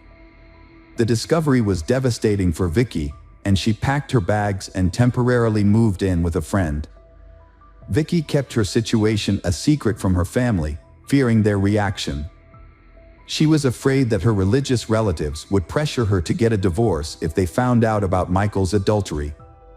Despite her heartbreak, Vicky still loved Michael and didn't want to give up on their marriage. Before leaving, she wrote him a heartfelt letter, confessing her love and telling him that he was the most important person in her life. Michael's wife had finally had enough of his promiscuous and decided to leave him. Before she went, she wrote him a handwritten note explaining that she knew about his cheating and couldn't take it anymore. She left the note on the refrigerator and gave him time to think about his actions, but made it clear that she wouldn't file for divorce just yet. Despite his wife's departure, Michael didn't seem to be particularly upset or remorseful. However, he did realize that he would miss having a quiet and submissive partner who took care of the household and tolerated his behavior. He decided to try to win her back and followed her to her friend's house, bringing a large bouquet of flowers. He apologized and begged her to return, promising to be faithful from then on. His wife, Vicky, wanted to believe him and decided to give him another chance. For a while, Michael made an effort to be more considerate and even came home for dinner. He deleted his correspondence with his mistress, Carrie, and changed his social media password to avoid suspicion. However, Michael's good behavior didn't last long. He soon started pursuing a new female employee, Karen Wilson, who was engaged to be married. Despite her initial reluctance, Michael persisted in his pursuit of her, and they began an affair. Meanwhile, he continued to see Carrie on the side, juggling multiple relationships at once. He became infatuated with a new woman and ended his relationship with 33-year-old Carrie Hall after 2 months, as he had grown tired of her. He told Karen a fabricated story about being unhappy in his marriage and claimed he was willing to leave his wife for her. Karen believed him, and they had an intimate encounter in the office. A week later, she ended her engagement, expecting Michael to follow through on his promise. Michael had no intention of divorcing his wife, Vicky, but he wanted to keep his new mistress. To keep her happy, he lied to her, telling her that he had already filed for divorce and was living with his parents. However, Vicky soon became suspicious that Michael was still cheating on her. She decided to take action and gathered evidence of his adultery. While Michael was in the shower, Vicky took his phone but found nothing incriminating because he had deleted all his text messages and changed his social media password. Undeterred, she waited until he fell asleep and then took his work laptop, where she found his social media account still logged in. There, she discovered messages between Michael and his new girlfriend, in which he professed his love and claimed to be divorcing Vicky and living with his parents. Vicky was shocked and took screenshots of the messages as proof of Michael's infidelity. She also found receipts for hotel rooms in his wallet. The next morning, she confronted Michael, presenting him with the evidence adultery. For the first time in their relationship, she lost her temper. Michael was taken aback and tried to apologize, promising it would never happen again. However, Vicky threatened to tell his parents about his infidelity, hoping they could talk some sense into him since she couldn't. Michael was enraged by his wife Vicky's threat to tell his parents about their problems. In a fit of anger, he slapped her. Vicky then got up and said she would go to his parents immediately, heading for the door. Michael caught up to her, grabbed a heavy jewelry box from the dresser, and hit her in the head twice, knocking her unconscious. He then strangled her with his bare hands until she stopped breathing. Feeling no remorse, Michael wrapped Vicky's body in a blanket, placed it in large garbage bags, and carried it to the garage. He quickly cleaned the house, packed up most of Vicky's belongings, and removed them. He then invited his lover, Karen, over, and they had dinner, had fun, and made love in the same bedroom where the murder had taken place. The next day, Michael ran off with Karen.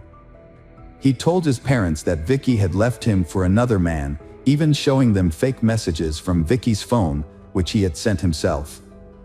He went to his parents' home, sobbing on his mother's shoulder, pretending to be distraught over his wife's supposed infidelity.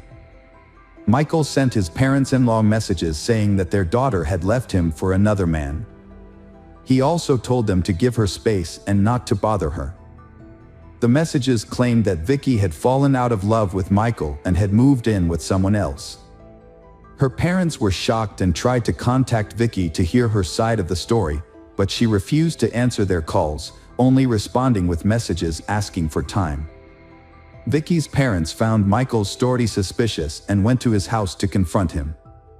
However, his explanation only raised more questions. They soon discovered that Vicky had not shown up for work, which further alarmed them. They decided to report their concerns to the police, leading to an investigation.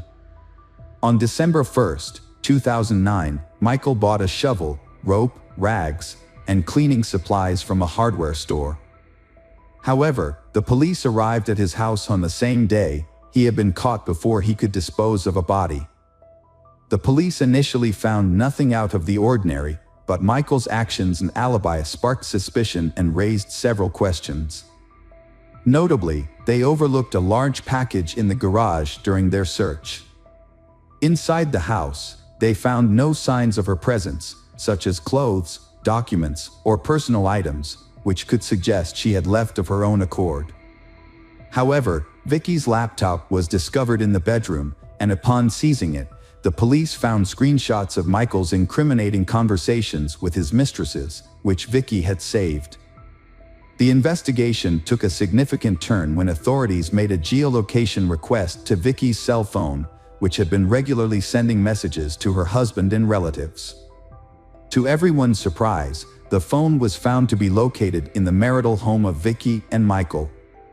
This led to a second, more thorough search of the Roberts residence.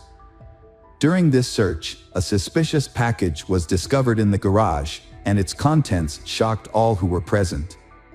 However, in a stunning twist, Michael, who had been cooperating with the police, suddenly vanished into thin air. He had taken a wallet containing cash, which allowed him to evade capture for several days.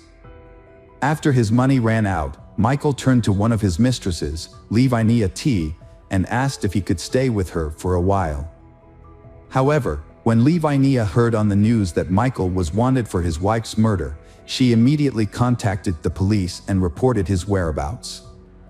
Eventually, he was arrested, put on trial, and convicted.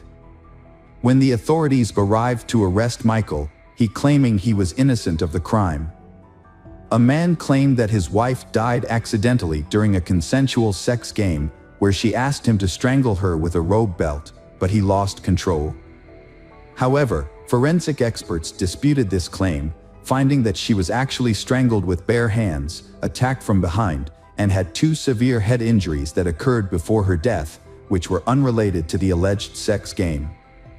The trial began in January 2010, with the defendant, Michael Roberts, maintaining that his wife's death was an accident and hoping for a lenient sentence.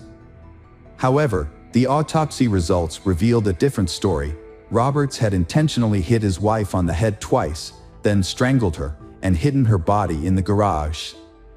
As a result, Roberts was convicted of first-degree murder and sentenced to life in prison.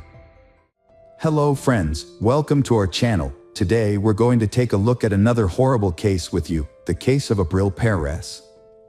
Abril Perez was born on November 18, 1971, in Monterrey, northeastern Mexico, to parents Maria del Seguro Sagan and Manuel Perez. She was the second of 3 children. Abril demonstrated exceptional mathematical and entrepreneurial abilities from a young age. She was a dedicated reader and consistently ranked as the top student in her class. As a teenager, Abril prioritized achieving financial independence, showcasing remarkable discipline and effective time management skills. Following high school, Abril attended the most prestigious university in New Leon, where she obtained a master's degree in finance and business administration. Her peers described her as intelligent, focused, and ambitious, while also being kind, cheerful, and always willing to assist others. After graduating, Abril secured a position in the sales department of one of the country's largest and fastest-growing companies. She later transitioned into digital sales, a rapidly expanding field, and discovered her true passion. Abril quickly rose through the ranks and became the executive director of the company within 2 years. Abril was a young, beautiful, and successful woman who was rapidly achieving her life goals. She had built a stellar career, supported her family, and had big plans for the future. However, her personal life was still unfulfilled, which worried her loved ones. Despite this, Abril was confident that she would find true love and live a long, happy life. But she had no idea how her future marriage to the seemingly perfect man would turn out. That man was Juan Carlos Garcia Sanchez, whom she met in the mid-1990s when her career was taking off. Juan Carlos was just 3 years older than Abril and shared her ambitious drive, which drew her to him. He, in turn, was captivated by her stunning looks, charming personality, kind heart, bright smile, sharp intellect, and remarkable determination. Juan Carlos graduated from a prestigious science and technology university, where he excelled in economics and trade. He then continued his studies at Harvard University in the United States. After returning to Mexico, he built a successful career in the emerging field of e-commerce. Juan Carlos and Abril met at a conference on the latest financial technologies. Their companies collaborated on several projects, allowing them to cross paths multiple times. Eventually, Juan Carlos realized he had developed feelings for Abril, who was intelligent and beautiful. He obtained her phone number through mutual acquaintances and asked her out on a date. Abril was also attracted to Juan Carlos, finding him to be educated, elegant, and engaging in conversation on a wide range of topics. Their relationship progressed rapidly, and by 1998, they decided to get married. At that point, they had both achieved significant success in their careers and were working on developing online stores, a field with great potential. Their life seemed like a fairy tale, inspiring envy and admiration from those around them. However, surface of their perfect family, there were some dark secrets. It wasn't until 2001, 3 years after their wedding, that they had their first child, a daughter named Ana Cecilia. The arrival of their child marked a new chapter in their lives. Her husband appeared happy, showing their newborn daughter love and admiration. 2 years later, Abril gave birth to a son, named Juan Carlos Jr., after his father. 2 more years passed, and the family had another child, a boy named Julio Andres. Despite having 3 young children, Abril hardly took any time off work and managed to balance parenting with career advancement. She made homemade meals, helped with schoolwork, took the children to sports activities, and aimed to be both a perfect mother and their best friend. Outwardly, the Perez Sanchez family seemed perfect, wealthy, successful, with 3 lovely children, and everything they could want. However, their home life remained a secret, even from their closest relatives, for a long time. In the early years of their relationship, Juan Carlos revealed his true personality to Abril. He had a short temper, was aggressive, and had a tendency to be overly harsh, refusing to compromise and insisting that everything be done his way. Initially, Abril was in love and believed that as time passed, Juan Carlos's rough edges would smooth out. Their shared projects brought them together, and their collaboration led to significant accomplishments, including financial success. However, as the years went by, Juan Carlos's irritability grew, and verbal arguments escalated into physical confrontations. Following the birth of their first daughter, he made a brief effort to control his emotions, but this change was short-lived. A similar attempt was made after the birth of their eldest son, but by the time their third child arrived, Juan Carlos no longer made any effort to be a good father or husband. Juan Carlos frequently directed his anger and frustration at Abril and disregarding her emotional well-being. He would insult and belittle her, the mother of his children, and seemed to feel better when she cried. He regularly physically harmed her, doing so in a way that left no visible marks, allowing her to hide the bruises with clothing or makeup. His goal was to maintain his reputation as a model family man, loving husband, and father. Abril kept quiet about the abuse for years, not even telling her sister and mother about the ongoing situation. She earned a good income and could have raised the children on her own, providing them with a good education and stable upbringing. However, her husband was wealthy and influential, and she knew he could use the courts to take the children away from her. Knowing Juan Carlos's true nature, Abril couldn't bear the thought of her children being left alone with him, as she considered him a monster capable of anything. When the family's situation reached a boiling point, what was once considered an ideal household now raised suspicions that something was terribly wrong. Abril was not just subdued, but deeply distressed and visibly struggling. She had lost weight, slept poorly, and frequently had bruises on her face and body that were becoming harder to hide and explain. Despite this, Juan Carlos appeared calm and confident in public, pretending that everything was fine. He played the role of a loving and caring husband, interacting with Abril politely and affectionately. However, at home, he transformed into a menacing figure. Despite loved ones urging Abril to divorce him, she insisted that everything was fine and that she could handle the problems with her husband on her own. 2014 marked the peak of Juan Carlos' career when he became the head of a major trading company, making him one of the most influential people in his field. Following this promotion, his family relocated to Mexico City, settling into a large house in one of the capital's upscale neighborhoods. Their children began attending an elite private school. Abril had genuinely hoped that this change of environment would improve their relationship.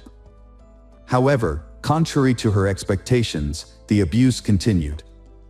Juan Carlos often persisted in physically and verbally abusing his wife in front of their children. He increasingly accused her of infidelity without any basis for his claims. Whenever she tried to defend herself, he would resort to physical violence, insisting he would find evidence of her supposed disloyalty. Juan Carlos monitored her phone and emails, forbade her from using social media, and when finding no evidence, he hired a private detective to follow her and photograph any men who came near her. For 4 years, she tried every possible way to save her marriage. Despite her efforts, her husband's behavior became increasingly unbearable, creating a never-ending nightmare for her. To outsiders, however, their union appeared happy and successful, even enviable, due to her husband's wealth, influence, and seemingly caring nature. In 2018, the Juan Carlos and Abril visited to the Abril's family. During this trip, Juan Carlos treated his wife poorly in front of her parents, who were deeply disturbed by what they saw. This incident marked a turning point for Abril, and she realized that she could no longer continue living this way. She informed her husband that she would file for divorce as soon as they returned to Mexico City. Hearing this, Juan Carlos became enraged, grabbed her throat, and squeezed it so tightly that she nearly lost consciousness. Fortunately, her mother, Maria del Soro, entered the room and raised the alarm, preventing a tragedy. When the family returned to their home in the capital, Abril prepared for divorce and moved from the marital bedroom to a small guest room. However, this did not keep her safe from her husband's abuse. On January 4th, while Abril was still asleep, her husband entered the room holding a baseball bat. He struck her hard on the head and was about to swing again. Half awake, Abril barely understood what was happening, but she managed to roll off the bed just in time, saving her own life. She began to scream, and the children ran into the room, having heard the noise. The youngest son shielded his mother with his body, while the eldest son took the bat away from his father. Together, they fled the house and headed to the hospital, as Abril needed medical attention. Doctors diagnosed Abril with a severe concussion and a deep laceration above her eyebrow that required stitches. After Abril and their sons left the house, Juan Carlos contacted his lawyer to discuss the situation and asked for help in resolving the marital conflict.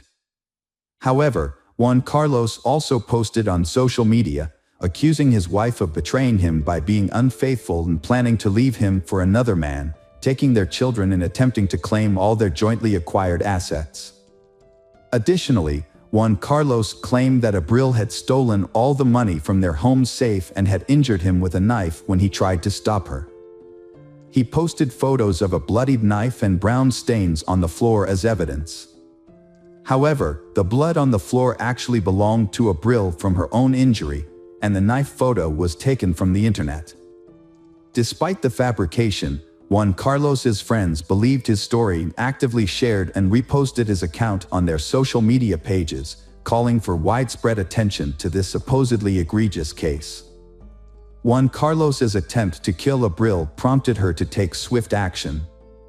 From her hospital bed, she filed a police report against him, accusing him of trying to take her life. After her release from the hospital, Abril packed up her 2 young sons and left the family home. Her oldest child, who was attending college in a nearby city, also condemned his father's violent actions. While waiting for justice, she started providing online support and consultations to women who were going through similar experiences. She also planned to open a center that would offer psychological and legal help to victims of domestic violence who had been failed by the justice system. It wasn't until 8.5 months after the incident, in September 2019, that Juan Carlos was finally arrested and charged with inflicting bodily harm and attempting to kill his wife. He was put in jail, where he spent over a month, but he managed to appeal the decision to keep him in detention before his trial. As a result, he was released from jail by November of that year. Judge Federo presided over the case, reclassifying it and ordering a new trial. During the trial, Abril's medical records and photos were not presented as evidence. Her and her son's testimonies were deemed insufficient to detain Juan Carlos, because he claimed Abril was manipulating their children against him. The judge released Juan Carlos, concluding his actions didn't pose a direct threat to Abril's life. Abril was shocked and terrified when Juan Carlos was released. She suspected he had bribed his way to freedom, putting her and their children in danger. She wrote to the judge, expressing her fear, but it had no immediate effect. Juan Carlos then initiated a custody battle, forcing Abril to return to Mexico City with their sons to attend court hearings. Abril arrived in Mexico City on November 25 with her children. She had a legitimate fear of her longtime partner and wanted to avoid him. To minimize the risk of an encounter, she planned to leave the city immediately after a court hearing that day. In fact, she had already bought the plane ticket, but Juan Carlos already knew that. After the court session, Abril, her sons, and their lawyer got into a car headed to the airport. However, they never made it to their destination. At a traffic light, a motorcyclist suddenly pulled up next to their car, drew a handgun, and fired 2 shots at Abril, who was sitting in the front passenger seat. The attacker then quickly fled the scene. A shooting occurred, and one of the bullets grazed the younger son, who was sitting in the back seat. Fortunately, none of the children were seriously injured. However, the injured Abril was rushed to the nearest hospital where doctors fought to save her life for more than 6 hours. Unfortunately, due to severe injuries and significant blood loss, they were unable to save her. Abril passed away that evening. The victim's family, including her parents, brother, and sister, immediately flew to the capital and urged authorities to arrest Juan Carlos, whom they believed was behind the brutal act. However, law enforcement had a different perspective, stating that without identifying the shooter, it was difficult to determine the motive behind the attack. They also noted that they could not confirm with certainty that the shooting was ordered by Juan Carlos. The tragic case of murder sparked widespread outrage and public debate. Abril's family successfully drew attention to the case, highlighting numerous instances where men had attempted to kill women but escaped punishment. In response to the public outcry, the Mexican General Prosecutor's Office launched a new investigation into the suspect, Juan Carlos Sanchez, and also examined the actions of the judges who had previously released him. The judges who had released Juan Carlos could face consequences for their role in the Abril death if his guilt was proven. Juan Carlos took to social media to demand justice for his former wife's murder.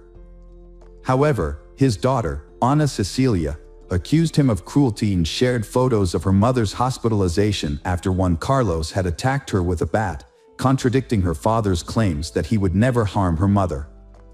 Despite the media attention surrounding the case, he was initially allowed to remain free during the investigation.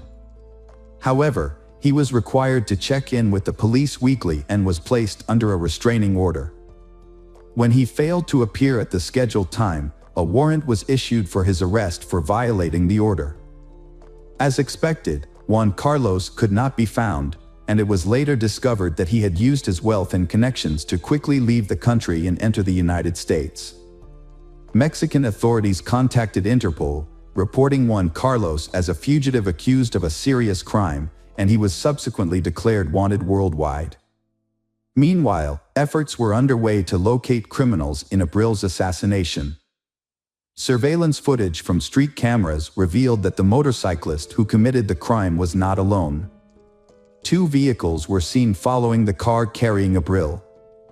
The motorcyclist appeared to be in constant communication with the occupants of these vehicles, receiving directions and instructions. After several months of investigation, some of the participants were identified, and on March 5, 2020, 2 suspects were arrested in connection with the case. To everyone's surprise, the suspects did not resist arrest and quickly began cooperating with authorities, hoping to receive lighter sentences. It was confirmed that Juan Carlos was the mastermind behind the crime, and he had paid a significant amount of money to individuals who were directly involved in the crime. The first to be caught were the driver of one of the getaway cars and the motorcyclist who fired the fatal shots. It was discovered that while Juan Carlos was in prison, he had hired 2 experienced criminals to act as his personal bodyguards. One of these bodyguards was released from prison a week before Juan Carlos, and the other was released several days after him. After being released from prison, Juan Carlos reconnected with his accomplices and asked them to recruit trustworthy individuals to help carry out the murder of a person in exchange for a large sum of money. Once all participants were in place, Juan Carlos provided detailed instructions about the intended victim's travel schedule and mode of transportation. However, luring his former wife to Mexico City proved to be a challenge. Juan Carlos used coercion, threatening to take their children unless she attended a court appearance. Despite attending the court date, his ex-wife intended to return to Monterrey on the same day, which Juan Carlos knew about through his sources. 3 more individuals involved in the conspiracy were arrested in late October 2020. Initially, they were taken into custody on suspicion of distributing controlled substances, but further investigation at the police station revealed their potential connection to the high-profile crime. The arrested individuals were part of a major drug trafficking gang led by Balto, who had previously served time with Juan Carlos and offered him protection. In exchange for a significant reward, Balto agreed to help Juan Carlos eliminate his ex-wife. A few weeks later, in November 2020, Maldonado, an individual involved in the case, was also arrested. During his testimony, he confirmed that Juan Carlos had sought out reliable individuals to kill his ex-wife and that he had agreed to assist in exchange for a substantial reward. The investigation confirmed that Juan Carlos was the mastermind behind the crime. His earlier attack on Abril with a stick was reclassified as an attempted murder. As a result, the court issued an arrest warrant for Juan Carlos on charges of femicide. However, his location remained unknown. By spring 2021, the remaining suspects involved in the murder of Abril were apprehended. One of them was already serving time for a separate crime. The searches also led to the discovery of the gun used to kill Abril. In total, 9 individuals linked to the same criminal organization were detained, with 7 of them directly involved in the pursuit and shooting of Abril. More than 4 years after the Abril murder, the mastermind behind the crime, Juan Carlos Garcia Sanchez, is still on the run and his location is unknown. Meanwhile, the man who fired the fatal shot has been convicted and sentenced to 52 years in prison. 2 accomplices who participated in the car chase and coordinated with the shooter have each been sentenced to 50 years. Hello friends, welcome to our channel. Today we're going to take a look at another horrible case with you. The case of Rachel O'Reilly. Rachel O'Reilly was born in 1974 in County Dublin, Ireland. Her biological parents are unknown, but she was adopted at a young age by Rose and Jim Calley, who raised her along with their 4 other adopted children. Rachel was a responsible and driven child. She excelled in school, played sports, helped with household chores, and never caused any trouble. As she grew up, she became a sociable, open, and exceptionally kind person. She got along with everyone and avoided conflict whenever possible. As a teenager, Rachel was a skilled softball player, participating in numerous competitions and setting local records. Her closest relationship was with her adoptive mother, Rose, with whom she shared all her secrets and stayed in close touch even after she got married and had children of her own. Rachel decided to pursue a degree in marketing from a local university after completing high school. She also landed a job as a salesperson at a city department store and continued to play sports for a local team in her free time. Joe O'Reilly, born in 1972 in County Dublin, Joe grew up in a simple family as the second child of his parents, with an older sister. His parents instilled in him the value of hard work and self-reliance, not spoiling him or his sister. Joe was a tall and athletic boy who enjoyed playing softball. After high school, he chose to study advertising through correspondence and took a job as a manager at a department store. A few months later, Rachel would start working at the same store. Joe was 19 years old when he first met Rachel, who was just 17. He was immediately drawn to her and introduced himself, but despite being charmed by her bright smile and blonde hair, she refused to go on a date with him. Undeterred, Joe began to try to win her over, showering her with compliments and small gifts, such as flowers and chocolates, which he would leave at her workstation in the morning. However, no matter how hard he tried, Rachel remained unimpressed. The entire department store staff was entertained by Joe's attempts to get Rachel's attention, and it even became a running joke. Despite initial challenges, Joe persevered. He made an effort to read Rachel's favorite book, hoping to find common ground for conversation. However, it wasn't until he discovered her passion for softball that he made significant progress. Joe attended one of her games, joined in during practice, and showcased his skills on the field. As a result, the team won, and Rachel was finally impressed by his determination and athletic abilities. She agreed to go on a date with him, and their relationship began to blossom.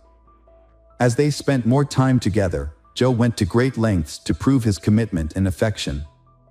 He planned a surprise trip to Paris, a city he knew Rachel would love. In a romantic gesture, he proposed to her at the top of the Eiffel Tower. Rachel was overwhelmed by the surprise and happily accepted his proposal. She thought she had found her perfect match, a true prince who would make her happy for the rest of her life. A few years after their wedding, they had 2 sons. They moved to a peaceful and scenic area in Scotland, where they bought a spacious and cozy home, ideal for raising their children. After the birth of their first son, Rachel left her job to focus on taking care of her family. 2 years later, their second son was born, and Rachel dedicated herself to raising their children. Meanwhile, Joe secured a job at an advertising agency, specializing in outdoor advertising, which proved to be a successful career move for him. Those who knew Joe personally described him as a confident, driven, and charming individual. At work, he demonstrated his responsibility, expertise, and attention to detail. As they grew older and started attending kindergarten, Rachel began working as a distributor for a popular cosmetics company and selling household goods to earn extra income. This job allowed her to interact more with her neighbors, who praised her as a wonderful mother and a kind, open person. Meanwhile, Joe became increasingly absent from home, only returning to sleep, shower, and change clothes. He attributed his absence to his demanding work schedule and an upcoming promotion he was eagerly anticipating. Rachel supported Joe as best she could, but as time passed, they started to drift apart, and their family relationships began to deteriorate significantly. A disturbing incident occurred in the summer of 2004 when an anonymous person sent a letter to Child Protective Services, falsely accusing Rachel of being a bad mother who mistreated her sons. In response, a special commission visited their home to investigate the allegations.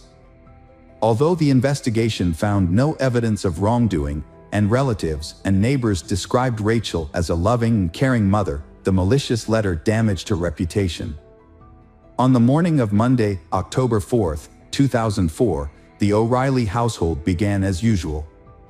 Joe, the father, left for work at dawn while his wife, Rachel, and their sons were still asleep. Throughout the day, Joe tried to contact Rachel by texting and calling her, but she didn't respond.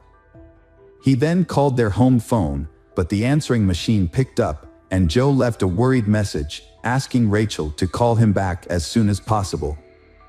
Later that afternoon, Joe received a call from the kindergarten teacher, informing him that Rachel had not arrived to pick up their sons, which was unusual.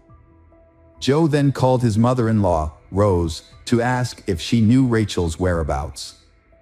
When Rose said she didn't know, Joe asked her to check on their house and see if everything was okay.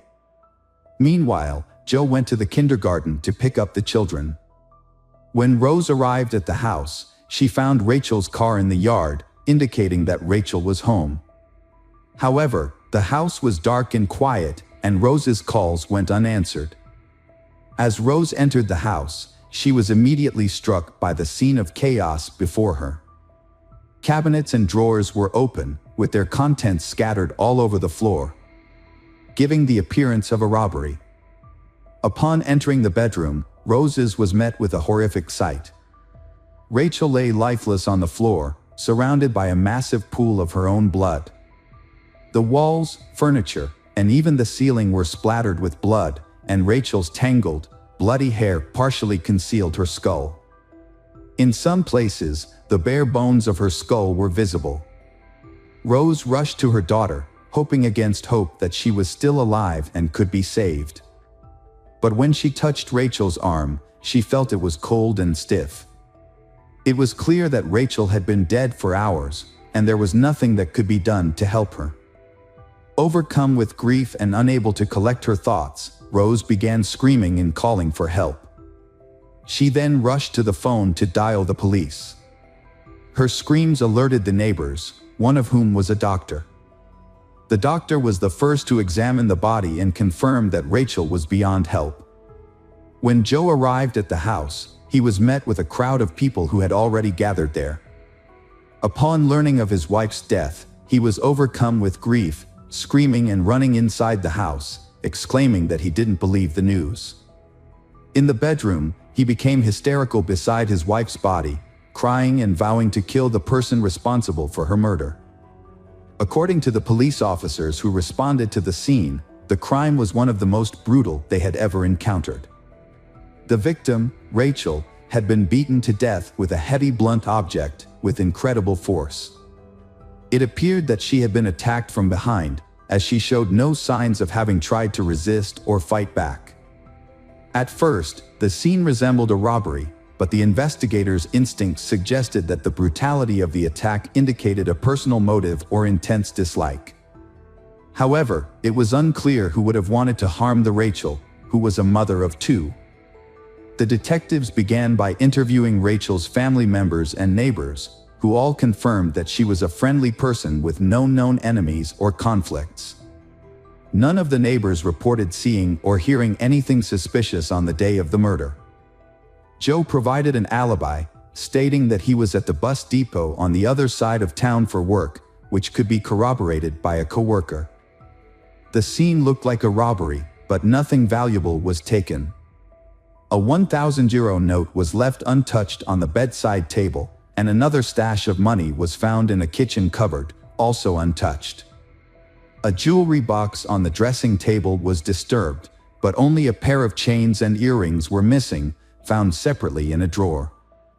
The homeowner reported that a digital camera, silverware, and one of his dumbbells, likely the murder weapon, were missing. The investigation found the situation suspicious. The house was in disarray, and Rachel was brutally murdered, yet only a few items were taken. Joe, answering police questions, was visibly shaken, crying, and feverish. However, one investigator believed that Joe's behavior seemed more like nervous excitement than grief or shock. When asked if his wife might have had an affair, Joe's demeanor changed, and he confidently denied it. He then added that he had not cheated on his wife, but this statement seemed unconvincing. A bag containing stolen items from the house was discovered in the bushes, 2 miles from the crime scene. The bag held a camera, silverware, and a few pieces of jewelry, all of which were on the list of stolen items compiled by Joe. This new evidence led investigators to rule out the possibility of a robbery and reclassify the case as a premeditated murder. As a result, Joe, who had been trying to appear grief-stricken, became the prime suspect.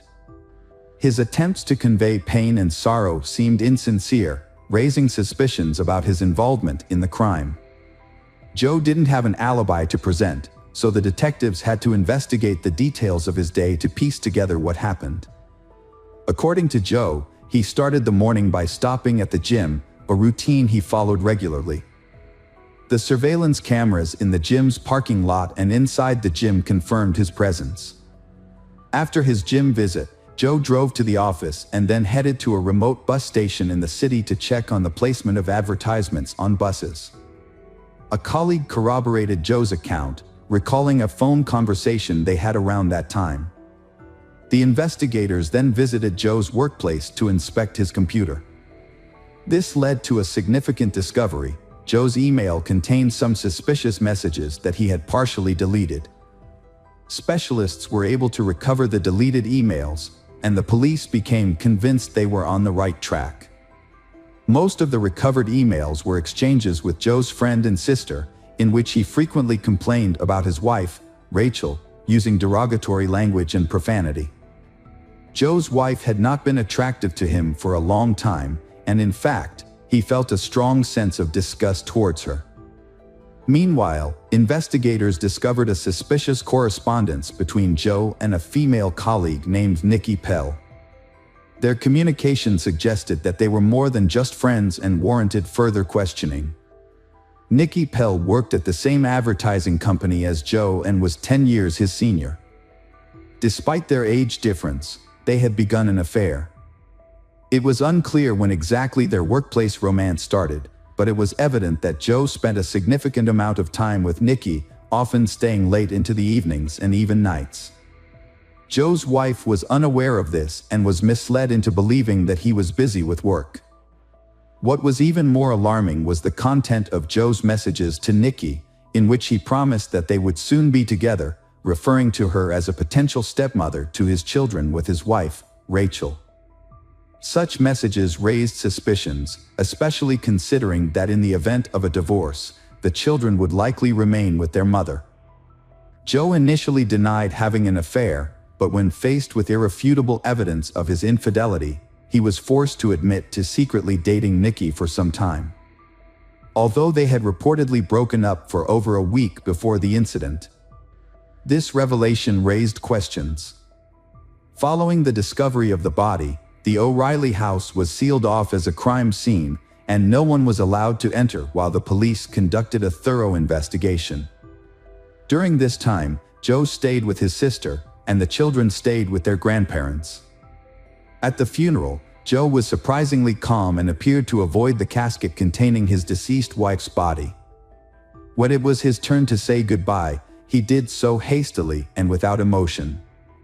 As he left, he appeared unconcerned, saying that the casket could be closed and buried once the family was allowed to return home. When they returned, everything in the house appeared to be in the same condition as the day of the murder, except for the body on the floor. Joe asked his in-laws to accompany him to the scene of the crime, and they agreed, thinking he needed their emotional support.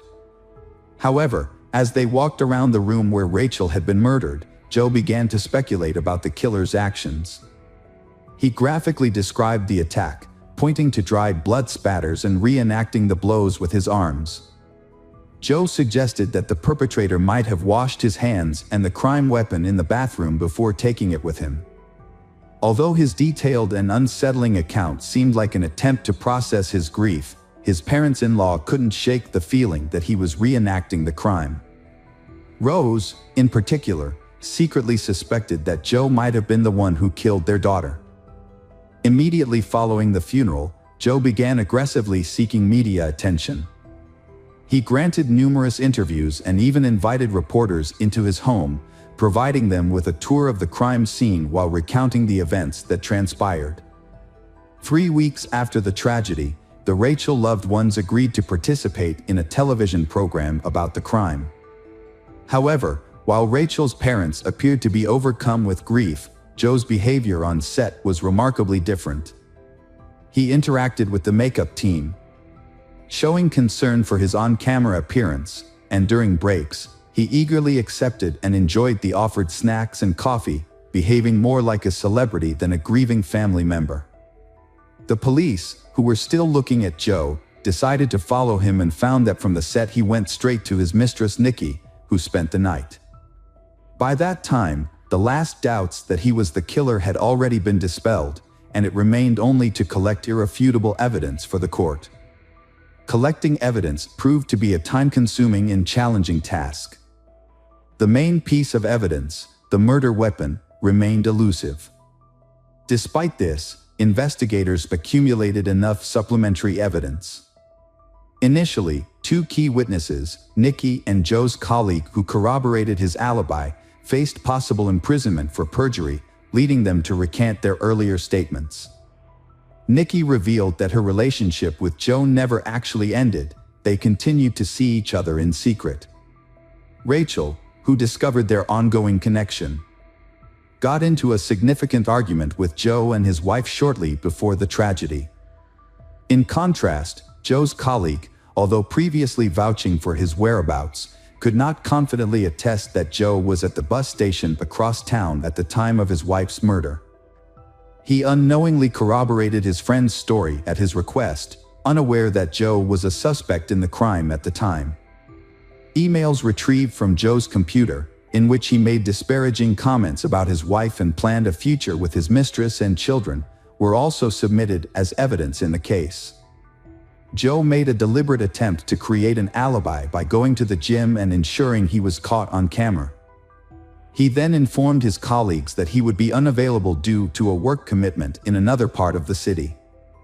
However, instead of going to the bus station as claimed, Joe went home, armed himself with a dumbbell, and hid in the bedroom, waiting for his wife to return from taking the children to kindergarten. He launched a surprise attack on her from behind, leaving her no opportunity to defend herself. After committing the crime, Joe, who later admitted his actions, cleaned the blood from himself and the murder weapon in the bathroom next to the bedroom. He then changed his clothes, scattered his belongings around the house to make it appear like a robbery had occurred, and headed to work. While on his way to the office, Joe got rid of the items he had taken, disposed of the bloody clothes and dumbbells, and made several attempts to cover his tracks by calling his wife's phone, sending her messages, and leaving voicemails asking her to call him back. At the office, Joe exhibited unusual behavior, appearing overly excited and showing signs of nervousness, as evident from his slightly shaking hands. Some of his colleagues noticed his unusual behavior and asked if he was okay, but Joe seemed flustered and, instead of responding, quickly retreated to his office. Shortly after, he received a call from the daycare center informing him that no one had picked up their boys. Instead of rushing home, Joe sent his mother-in-law to discover his daughter's disfigured body first. He believed he had covered his tracks and that his guilt would be impossible to prove. However, his desire for fame and public attention ultimately worked against him. Although most of the evidence against Joe was circumstantial, he was not arrested until 2 years after the crime. His guilt was ultimately proven by tracing his movements on the day of the murder, using data from a cell phone he had kept with him. Notably, at the time of the murder, Joe's cell phone signal was tracked to the home, a fact later confirmed by phone records. Furthermore, it was revealed during the trial that the anonymous letter sent to Child Protective Services, which made false accusations against Rachel, was actually written by Joe's mother at his request. Joe's motive for the murder was to gain sole custody of the children in the event of a divorce. To achieve this, he attempted to discredit Rachel by portraying her as an abusive mother. However, social services found no evidence to support these claims, and Joe decided to take more drastic action. Joe showed no remorse in the courtroom, smiling and chatting with his lawyers as if he was confident he would be acquitted.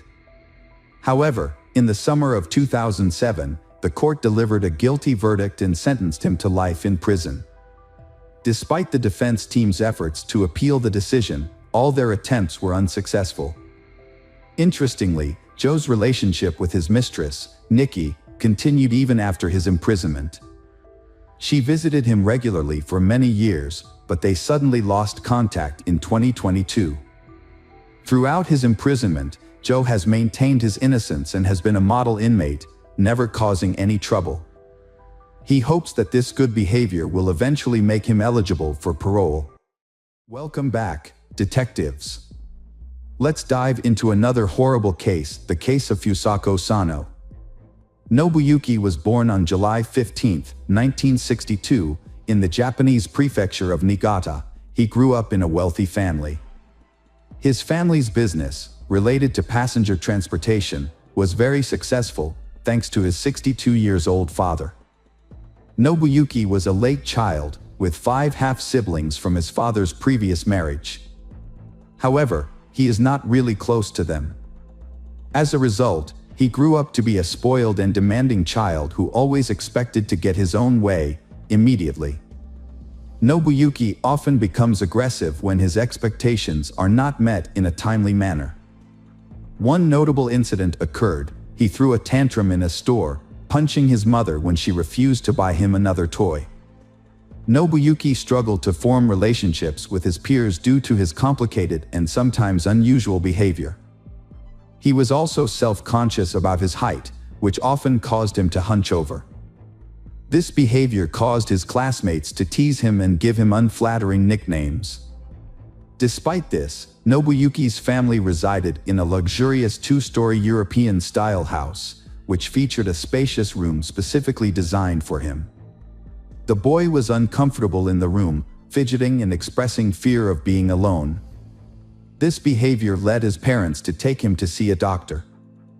After an initial review, he was referred to a psychiatrist who diagnosed him with multiple disorders, a fear of the dark, a fear of germs and dirt, and a unique of autophobia, fear of loneliness, sociophobia, anxiety related to social interactions.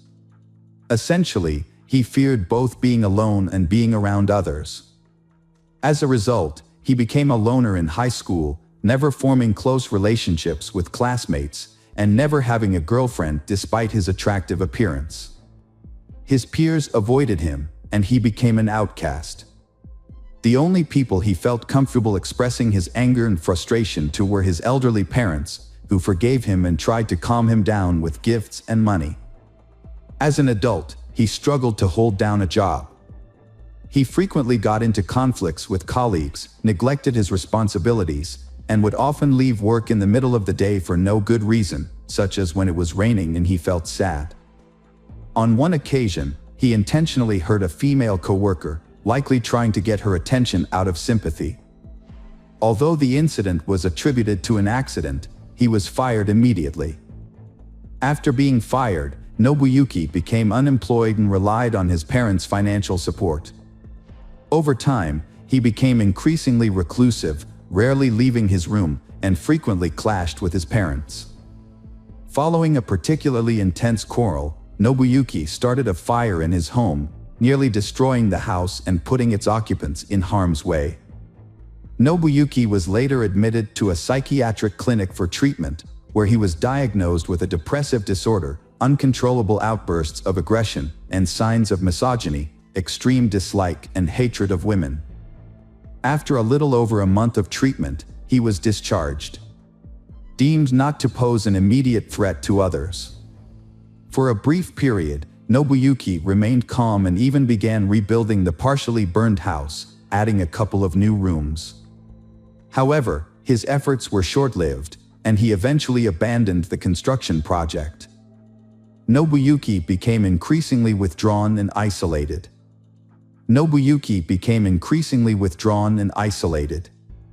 He spent most of his time in his room, watching TV. He not only forbade his parents from entering his room, but also the second floor of the house. If they tried to cross this boundary, he would violently lash out at them, punching and threatening to kill them. In the spring of 1989, Nobuyuki began taking walks, but he preferred to stroll near a local school where he could secretly watch the female students. At first, he kept his distance and tried not to communicate with anyone. However, one day, he suddenly grabbed a young girl, who was only 9 years old, and threw her over his shoulder as she was leaving the school gate. He then ran to his car, which was parked nearby. The other children immediately screamed for help, and a school security guard and bystanders quickly intervened, rescuing Shi and detaining Nobuyuki until the police arrived. Nobuyuki was unable to explain why he attacked Shi, and it was clear that he had intended to commit a violent and unlawful act against a minor. As a result, he was charged with attempting to commit a violent crime against a child. Nobuyuki Sato avoided a long prison sentence thanks to his father's connections and wealth. In August, Nobuyuki was given a year's probation despite his heinous crime. Shortly thereafter, his name was mysteriously removed from the criminal prosecution database, allegedly due to his father's intervention. However, Nobuyuki's father died shortly after his son's case, dying of a heart attack. Nobuyuki was left with overwhelming shame and guilt for his father's sacrifices and efforts to cover up his crime. After the failure of his first kidnapping attempt, Nobuyuki, 28 years old, tried again a year and a half later. This time, he carefully planned the crime and remained under the police radar for an extended period. On November 13, 1990, Nobuyuki set out on a hunting trip around the city. In the evening, as darkness fell, he spotted 9-year-old Fusako Sano, who had stayed late after school due to a sports event, walking alone on a deserted road. Nobuyuki quickly pulled over in front of her, got out of the car with a knife, and grabbed Fusako. He threatened to slit her throat if she tried to scream or run away. Then, he forced her into the trunk of the car. After driving for a while, he turned into a vacant lot, where he tied Fusako's hands and feet and covered her mouth with tape. When night fell, Nobuyuki drove to his house and took Fusako out of the trunk. Nobuyuki led her through a part of the house that was still under construction to his room, trying not to be seen. He then left the room and re-entered through the front door, as if everything was normal. Once upstairs, Nobuyuki again threatened Fusako with the knife, ordering her to be quiet. He tied her to the bed and warned her that if she tried to leave the room, look out the window, scream, or cry, he would kill her and dispose of her body in the ocean, where no one would ever find it. Fusako was terrified and obeyed the kidnapper's orders, hoping that he would eventually take pity on her and let her go. When Fusako didn't return home from school, her parents started to worry. They knew she had stayed late to watch a baseball game, but as the sun began to set, they expected her to be home by then. Initially, Fusako's parents tried to find their daughter on their own, retracing her usual route from school to home, but their efforts were unsuccessful. As night drew closer, the parents of Fusako turned to the police for help, hoping for a quick resolution. Since Fusako's disappearance, only a few hours had passed, and they were anxious to find her. The police launched a search operation. And by the next morning, they were joined by dozens of volunteers from the local community. The following day, the search party grew to over 200 people, who combed the area, distributed flyers with Fusako's photo, and interviewed passers-by in search of witnesses. Notably, Nobuyuki lived close to Fusako's school and the police station. He had previously attempted to kidnap Fusako, which had brought him to the attention of the police. However, despite this, Nobuyuki was not considered a suspect in the case, thanks to the efforts of his late father. A large-scale search operation was initiated to locate Fusako Sano, a Japanese schoolgirl who had disappeared. The search lasted for many months, covering numerous locations such as empty buildings, houses, railroad cars, and vacant lots. Investigators also searched suspicious vehicles and combed through interstate highways, but found no clues. As the investigation continued, authorities considered various theories, including the possibility of involvement by North Korean special services. However, despite their efforts, the search was unsuccessful, and Fusako remained missing. Fusako later revealed that she was terrified during her captivity and followed Nobuyuki's instructions in the hope that he would eventually release her. However, her captor, Nobuyuki, had no intention of letting her go. For several months, he kept her bound with tight restraints that impaired her blood flow and caused her to lose sensation in her limbs. If she disobeyed or made a sound, he would punish her with a stun gun, beat her, or threaten her with a knife. Notably, Nobuyuki never assaulted Fusako in a sexual manner during her captivity. Instead, he treated her more like a possession or a pet, using her as a means of companionship and conversation. Nobuyuki kept Fusako captive, feeding her a meager diet of food prepared by his mother. As a result, Fusako became severely malnourished and weakened. He restricted her to her bed, forcing her to use plastic bags as a toilet, which he would then dispose of in an unfinished part of the house. Once a month, he would bathe her in a basin, cut her hair and nails, and dress her in his own worn-out clothes. Despite her compliance, Nobuyuki would regularly beat her for his own amusement. Over time, Fusako's spirit was broken, and she became submissive, no longer attempting to escape or even look out the window. As the years passed, Nobuyuki stopped bothering to physically restrain Fusako, and didn't even think to lock the door when he stepped out. He would simply cover her with blankets or towels.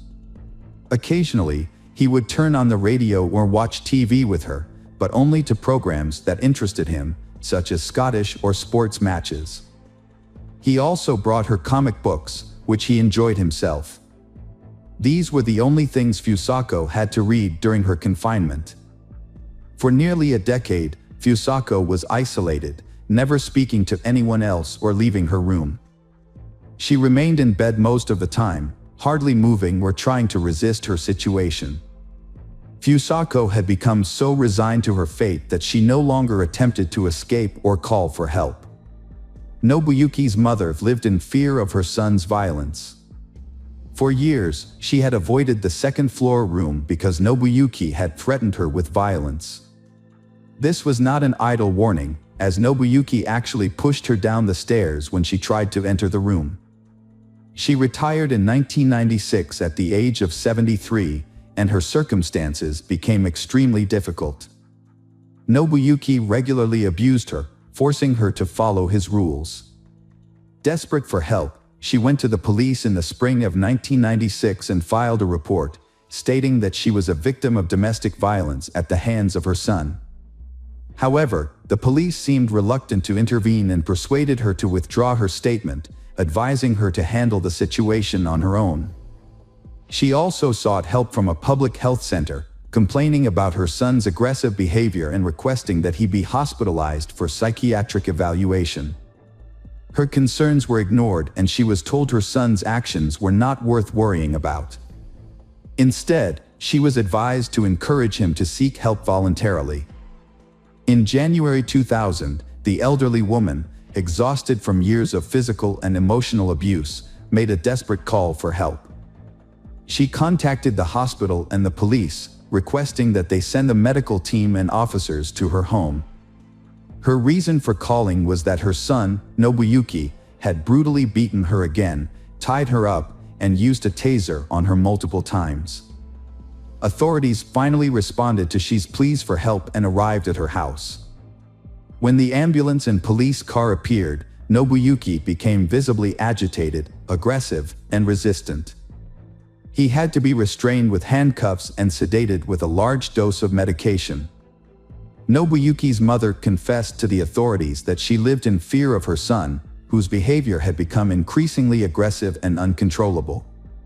She also revealed that she had not been allowed to access the second floor of her home for years, as Nobuyuki had forbidden it, threatening to kill her if she disobeyed. Upon entering the second floor and Nobuyuki's room, the police made a shocking discovery.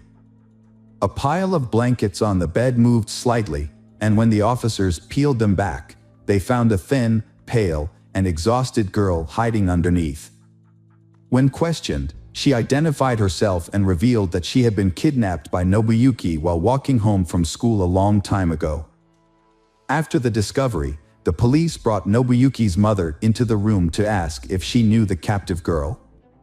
However, she was shocked and claimed she had no idea that anyone else lived in the house besides her and her son.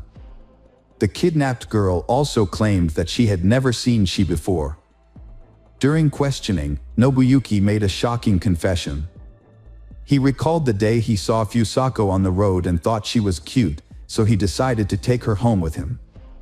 According to Nobuyuki, he took care of Fusako, feeding her, washing her, dressing her, and reading her comic books. He only punished her when she disobeyed him. Nobuyuki also admitted that he loved Fusako like a friend and believed she felt the same way about him. He had no intention of letting her go and hoped she would stay with him forever. He enjoyed spending time with her, talking to her for hours about soccer, music, or his favorite comic book characters, and she would listen silently.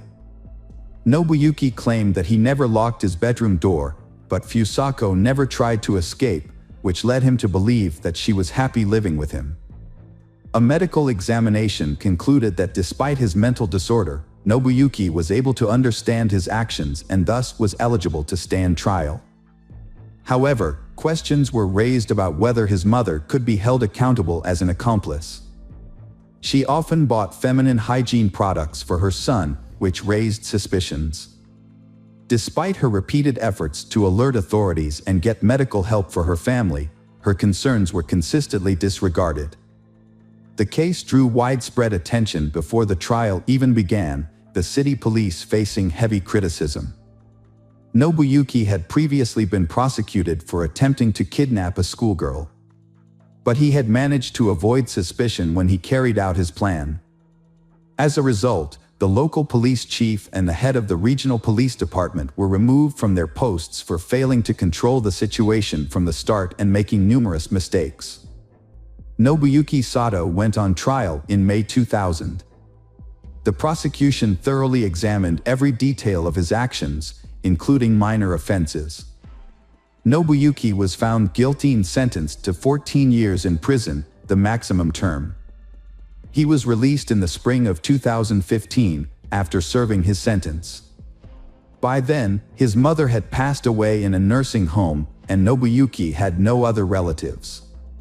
He was found dead about a year and a half later, in early 2017, in a small rented room. The cause of his death was not disclosed. When Fusako was discovered, she was extremely weak and could barely stand. Doctors diagnosed her with exhaustion, dehydration, and muscle atrophy. She also stuttered, was afraid of sunlight, and had lost most of her communication skills. Her parents didn't even recognize their daughter when they saw her after nearly a decade. It took Fusako about a year to recover physically, but her mental health took much longer to heal. She suffered from severe post-traumatic stress disorder and became withdrawn, avoiding people. Her intelligence was also affected, remaining at the level of a 9-10 years old child. Her parents took her out of town, changed her name to Sachiko Yamada, and refused to speak to the press. Over time, Sachiko made friends, took up photography, and even passed her driver's license test. In 2007, a family outing took a devastating turn when her father accidentally drowned in a pond she tragically witnessed. Hello friends, welcome to our channel. Today we're going to take a look at another horrible case with you. The case of Belinda Temple. 1986 was the year Belinda started her college education in her hometown. Unlike her twin sister Brenda, who attended Steve Austin University, Belinda stayed close to home. Her decision was largely influenced by her relationship with Marshall Kelmy, who was 3 years her senior. Belinda was deeply infatuated with Marshall, and this relationship began during her high school years. However, Belinda's parents were not in favor of this relationship. They feared that being involved with Marshall would hinder their daughter's opportunities for a prestigious education. They also worried about the potential consequences of an early pregnancy, which might lead to Belinda dropping out of college altogether. The disapproval of Belinda's parents led to numerous arguments at home. Belinda's mother was particularly opposed to the idea of her daughter moving in with Marshall before marriage. She made her stance clear by stating, "He is nobody to you. Once you're married, you can move out, but until then, you have a home here." This remark seemed to only strengthen Belinda's resolve. In a bold move, Belinda and Marshall announced their decision to get married during a family dinner. Despite the tension, they shared their plans, which was met with a heavy, uncomfortable silence. Belinda's mother was visibly upset but seemed resigned to their decision, gritting her teeth and remaining silent for the rest of the evening. In reality, Belinda had made up her mind to marry Marshall as a way to assert her independence and prove to her parents that she was capable of making her own decisions. They didn't have a grand wedding celebration. Belinda wore her sister's white dress, invited a few close friends, and she and Marshall signed the papers. Afterward, they strolled around the city, enjoying champagne and each other's company. The next day, Belinda packed her belongings and moved in with her husband, who was still living with his parents. They hadn't planned to rent a separate place. Getting married didn't change much in their relationship. As mentioned earlier, Belinda's primary reason for marrying was to gain independence and stop her mother's nagging. However, her new life turned out to be quite unpleasant. Less than 6 months later, Marshall started spending less time at home, claiming he was working late. In reality, he was seeing another woman. Belinda discovered this when she noticed her husband acting strangely. One day, she waited until his work hours ended and followed him, which is when the truth came to light. She saw Marshall walking hand in hand with a woman she didn't know, likely a colleague. The deceived wife, Belinda, left her husband, Marshall, after discovering his infidelity. She didn't create a scene, but instead packed her belongings and returned to her mother's house. Marshall tried to win her back, but Belinda was too proud to forgive him. They eventually got a divorce. A few years later, Belinda was pregnant and working part-time at a school. Despite her pregnancy, she was concerned about missing the upcoming basketball competition between schools and not being able to prepare her team properly. Her colleague, Richard Bachman, didn't share her enthusiasm and had often expressed his disinterest in teaching. Belinda couldn't understand why Bachman, a 40-year-old man who seemed uninvested in his job, still held his position. As a diligent teacher, Belinda noticed that one of her students, Riley Joe Sanders, a high school senior, had been absent from class for months. She reached out to her colleagues to determine if the issue was specific to her class or if Sanders was a habitual truant. Her colleagues told her that Sanders came from a troubled home and rarely attended school, implying that his absences were not Belinda's problem. That evening, Belinda decided to take further action. She visited Riley Jo Sanders' mother, who lived nearby, and had a serious conversation with her. Although the talk seemed to have an impact, it didn't quite yield the results Belinda had hoped for. Sanders began attending class and participating on an equal level with his peers. However, during a basketball game, when Belinda called out Sanders for pushing an opponent and exhibiting poor behavior, he responded with insults and threats, warning her to be careful, especially in the evenings. After her breakup with Marshall, Belinda had nothing left for her in her hometown. She decided to follow her sister to Stephen F. Austin State University. It was there that Belinda found her true calling. Alongside her studies, she worked part-time as a basketball coach and had high aspirations. At the same university, Belinda met David Temple. Like her, he was a part-time coach but for soccer, and he also played for the university team as its captain. Soccer had been an integral part of David's life since childhood, and it was clear even then that he was destined to excel. He consistently performed well for his team, earning the respect of all his teachers. Despite his difficult nature, which could lead him to insult or even physically confront others, David's behavior was often overlooked because of his on-field performance. During games, he would become fully engaged and find it difficult to calm down for a long time afterward. However, one of his teammates later revealed that David's aggressive behavior was due to his use of steroids. David's behavior changed significantly when he was with Belinda. He became a caring and chivalrous partner, but with one major caveat: he would become aggressive and confrontational if he perceived anyone as a threat to their relationship. Belinda was well received by David's parents, who admired her love for sports, a common interest she shared with their son. However, Belinda's twin sister and friends were less than thrilled about her relationship with David. They had known Belinda as a strong-willed and independent person, but since being with David, she had become more subdued and focused on pleasing him. Her relationship with her family also suffered, with less frequent phone calls and visits, which naturally caused concern among her loved ones. As graduation approached, David and Belinda adopted a bull terrier named Shaq. After receiving their diplomas, they got married in 1999. January 1999, David and Belinda Temple were expecting their second child. With the due date nearing, doctors predicted Belinda would go into labor within a couple of weeks. As with many pregnant women, Belinda was frequently exhausted, and caring for their son Evan added to her fatigue. One evening, David decided to give his wife a break from household chores and allow her some rest. To minimize distractions, David took Evan for a walk in the park. As they strolled through the fresh air, their hunger grew, so they stopped at a cafe for a snack. After their cafe visit, David and Evan headed home.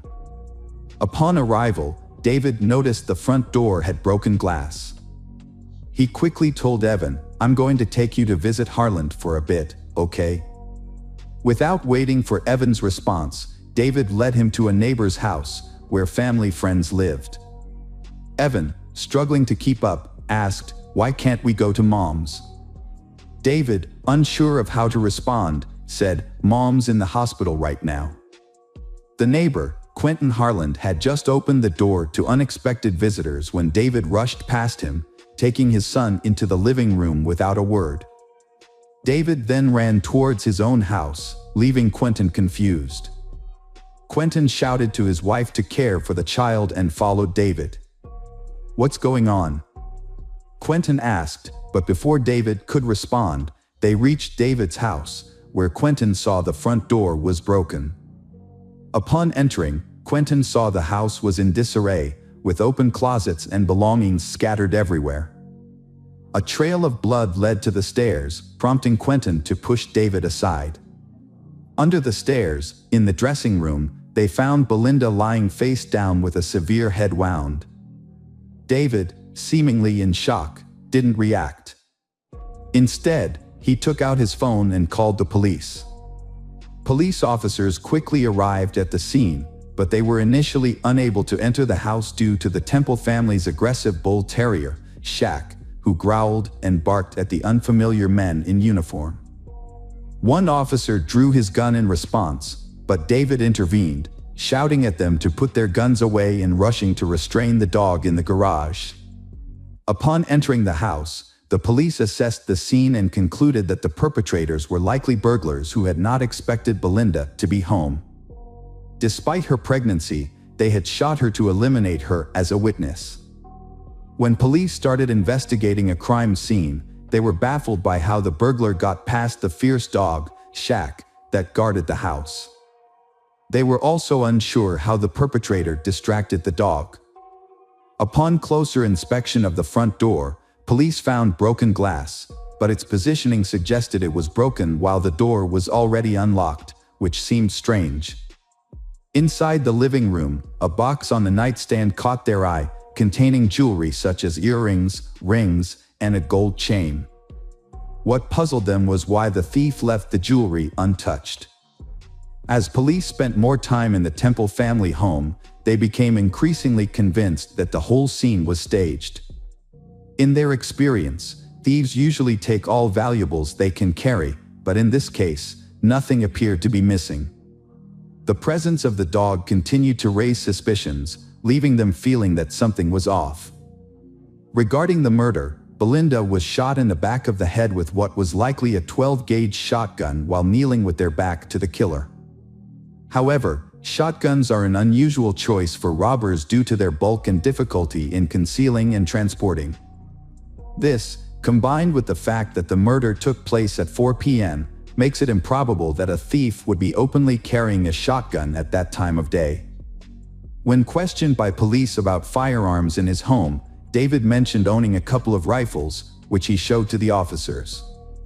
Notably, the shotgun that could have been used in Belinda's murder was not among the firearms he presented. David went to the police station voluntarily to give a statement and detail the items that had been stolen. Despite appearing nervous, he was cooperative with the police. During this time, his son Evan stayed at Quentin's house, oblivious to what had happened.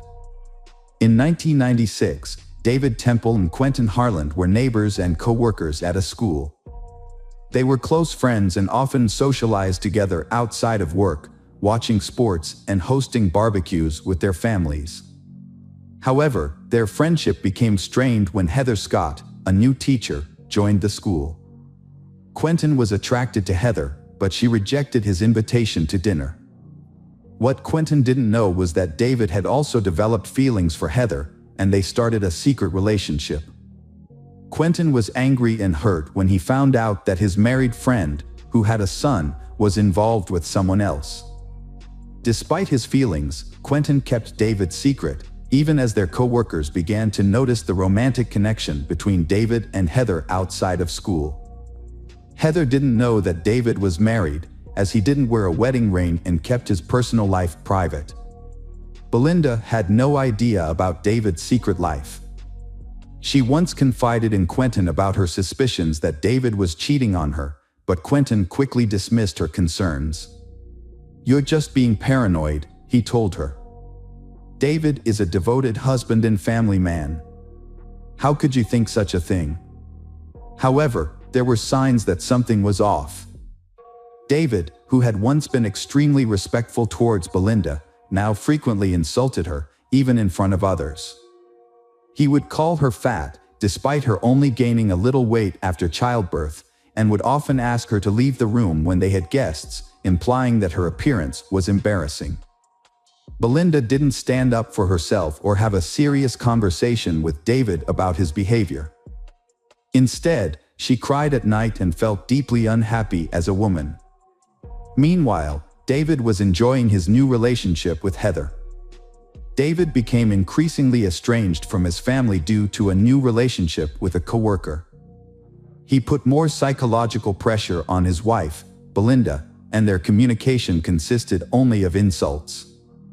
Although he never physically harmed her, the verbal abuse continued. That year, Belinda discovered she was pregnant again. The news made her forgive David's past transgressions, and she felt ecstatic. David attempted to appear as a happy father, but it seemed insincere. Sometimes, he would not come home at night, and Belinda was afraid to ask why because she feared his angry outbursts and the potential scandal that could follow. A pregnant Belinda often asked her husband David for help in preparing for the baby's birth, such as running errands, fixing up the nursery, and installing shelves. However, David consistently ignored her requests, leaving Belinda to handle everything on her own, including shopping, painting, and assembling furniture, despite being 8 months pregnant. As Christmas approached, Belinda suggested discussing gift ideas with David, but he proposed skipping gifts that year to save money for the baby. Given the doctor's warning that Belinda might go into premature labor, this seemed like a reasonable decision. However, on Christmas, David didn't even get Belinda a small gift. Instead, he announced that he was leaving to spend the New Year's holidays with friends on a hunting trip. Belinda confided in her sister, who immediately changed her plans to be with Belinda, ensuring she wouldn't feel abandoned, especially since labor could start at any moment. David, during the holidays, spent the time with Heather, who wore a gold necklace given to her by David as a Christmas gift. By 2007, it appeared that David Temple had all but moved on from his wife's murder, as if Belinda had never been a part of his life. The fact that it had been 5 years since the murder and the killer had yet to be caught seemed of little concern to him. He had married Heather in 2001, and together they were raising Evan. The police suspected David of wrongdoing, but they couldn't gather enough evidence to prove anything. While investigating the case files of burglaries in the neighborhood, they discovered that a house on the next street had been burglarized 8 days before the murder at the Temple house. The perpetrator was none other than Riley Joe Sanders, a persistent truant from the school where Belinda taught, who had previously threatened her. He was called in for questioning immediately. Riley had no alibi for the day of the murder, and his father owned a 12-gauge shotgun. However, when the police searched the Sanders house, they did not find the weapon. Realizing the police had reason to detain him, Riley confessed that he was with friends on the day of the murder. He had hidden this information because they were smoking pot in a large group, and he did not want to implicate his friends. As a result, the charge against Riley was dropped. In November 2004, police officers arrived at David's doorstep, handcuffed him, and informed him that he was being held on suspicion of murdering Belinda Temple. David denied the allegations. His trial began in 2007. The investigation revealed that David's motive for the crime was his new relationship with Heather.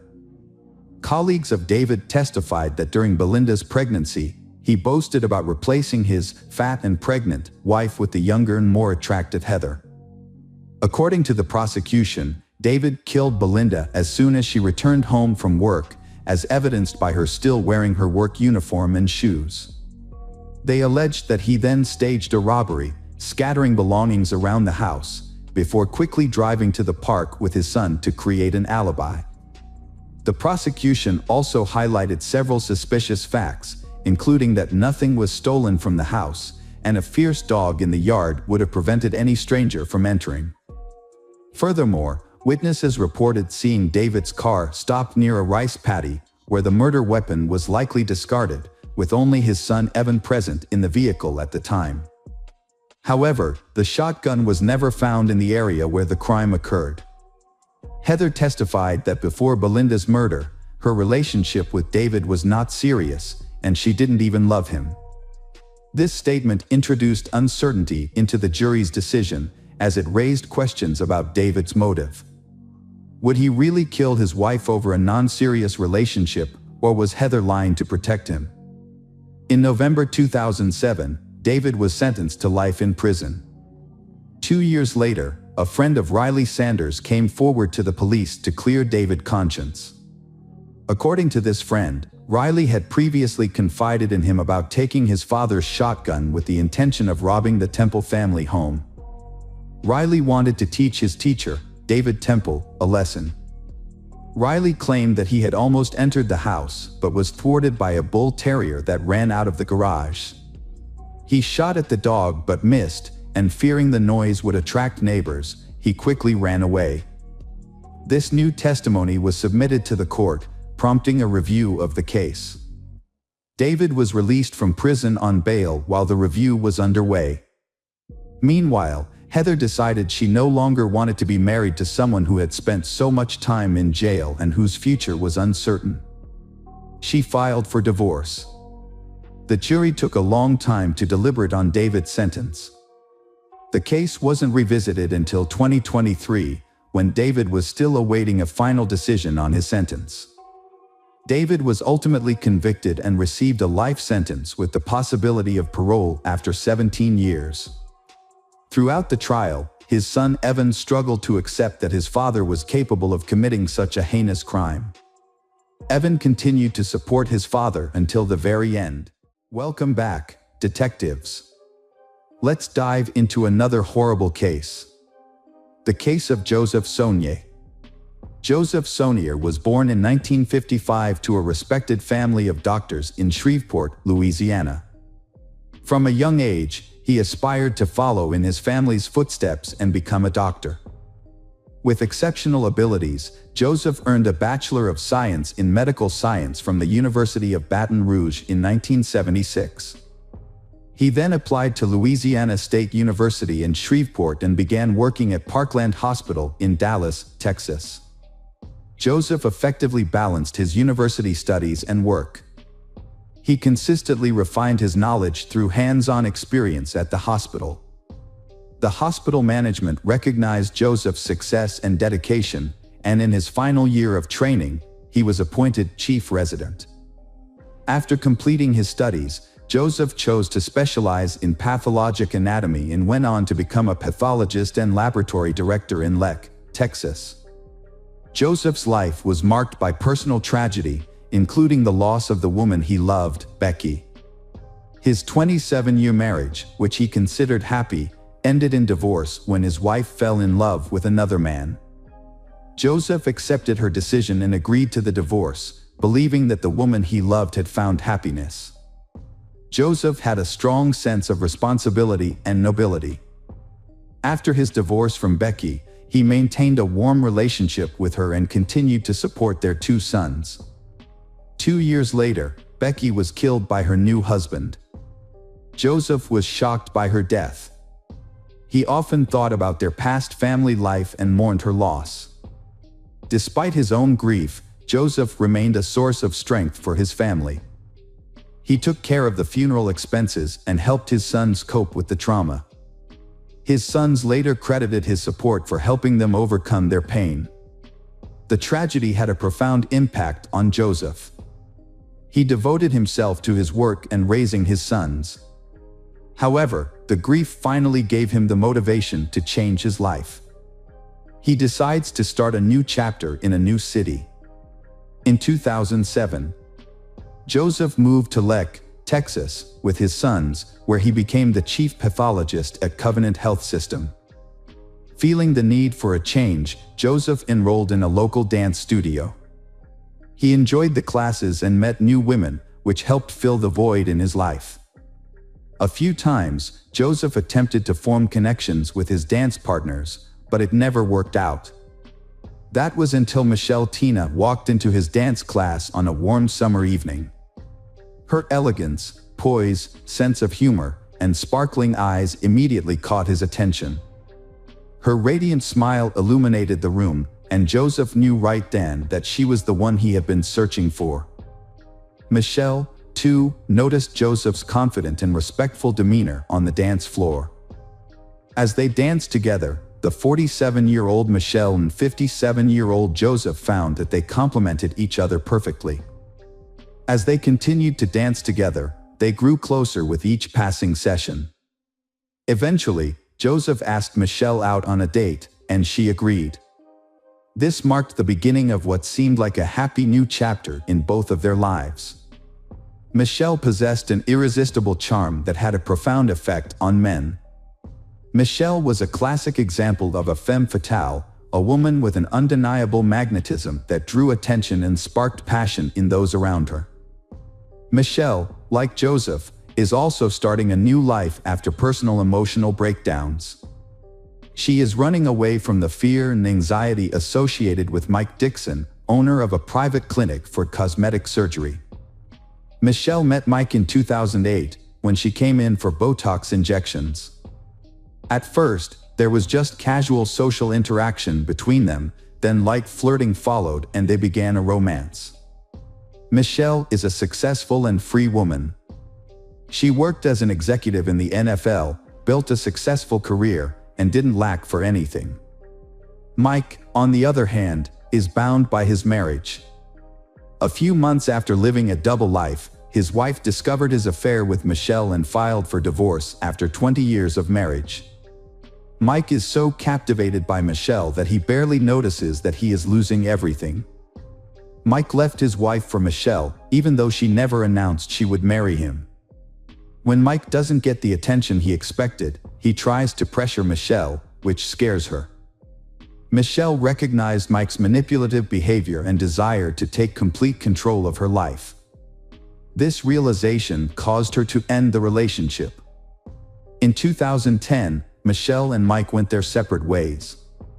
However, even after the breakup, Mike continued to pursue Michelle, urging her to return. His obsession exceeds the limit, forcing Michelle to find a way to escape Mike's control. Michelle moved to Lek to start anew, where she met Joseph, a charming and kind-hearted man. They quickly connected, and their relationship blossomed into true love. Joseph's sons and relatives welcomed Michelle with open arms. Joseph spared no expense in giving her gifts, taking her to the most luxurious restaurants and private clubs, and giving her romantic vacations. As Joseph realized he had found his perfect match, he took Michelle to Los Angeles and proposed to her in front of his entire family. Michelle, 47 at the time, was smitten with her new partner and frequently expressed her love for him on social media. However, her ex-lover, Mike Dixon, couldn't help but notice these declarations of love. Mike is furious when he discovers that Michelle has moved away and is planning to marry Joseph. He realized he couldn't win her back but still dared to propose that they rekindle their past relationship, suggesting they become lovers again. Michelle firmly rejected his proposal, refusing to engage in a love triangle, and immediately informed Joseph about Mike's suggestion. After some time, they started to feel like they were being watched. At one point, they even noticed something that looked like a camera flash through the backyard window, but they didn't pay much attention to it, not realizing the seriousness of the problem. The situation got out of control on July 11th. 2012, when a gardener came to Joseph's house to discuss a garden renovation project. When the landscaper arrived at the home, he tried to contact Joseph but got no response.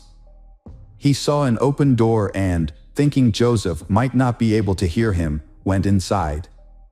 The house was in disarray, and there was a bullet hole near the front door, indicating a possible intruder. The landscaper cautiously went further inside, looking for Joseph. In the garage, he found Joseph lying in a pool of blood on the floor with no signs of life. Joseph's body had stab and gunshot wounds, leading the landscaper to think the perpetrator might be nearby. He immediately left the house and called for help. At 2:48 p.m., the police department received the call, and several patrol cars were sent to the scene. When the officers arrived, they found Joseph Sonnier. Medics confirmed that Joseph had died. The incident shocked the public, as it happened in one of the city's safest and most affluent neighborhoods, where crime is extremely rare. Joseph, a respected professional, was known for his calm and kind nature, and it seemed he had no enemies who would want to harm him. Although a window was broken, it was clear that the incident was not a robbery, as nothing was missing from the house. However, a bottle with a hole shot through its bottom was found at the scene, suggesting it was used as a makeshift silencer for a gun. A forensic team arrived soon after to collect evidence, and it appeared that the perpetrator was inexperienced, as they left behind many traces. DNA from the bottle and blood samples were sent to a lab for further analysis. Detectives interviewed neighbors, but none of them reported seeing or hearing anything suspicious. There were no CCTV cameras near the house. According to the investigation, the perpetrator entered through a large window overlooking the backyard, making the attack unexpected. In the dining room, the attacker confronted Joseph and started shooting. It is likely that the wine bottle was used as a silencer at this point. Blood stains in the hallway suggested that Joseph was still alive after being shot. He entered the garage, where the attacker caught up with him and stabbed him multiple times. An autopsy revealed 5 gunshot wounds and 11 stab wounds. The circumstances suggested that the murder was not random, but the identity and motive of the killer remained unknown. The investigation focused on the people closest to the victim. During an interview with law enforcement, the victim's fiancée, Michelle, reported strange things in the months leading up to the murder. She believed Joseph was being stalked. Michelle had seen a stranger lurking outside Joseph's house, watching the door and windows. She also mentioned that Joseph had received persistent calls and texts in the period leading up to his death. Although officers confirmed this information, they initially thought the calls and messages were from other women with whom Joseph was allegedly having relationships, as witnesses claimed he was in contact with multiple women at the time. Investigators questioned Michelle about whether she knew of other women involved with Joseph. Michelle claimed she was unaware of any other women. Joseph's sons also denied the possibility of their father having mistresses, stating that infidelity was not in his character. Despite this, investigators continued to explore a motive of jealousy for the crime. During the subsequent interrogation, Michelle succumbs to the pressure and reveals that she knows several women who may be involved in the crime.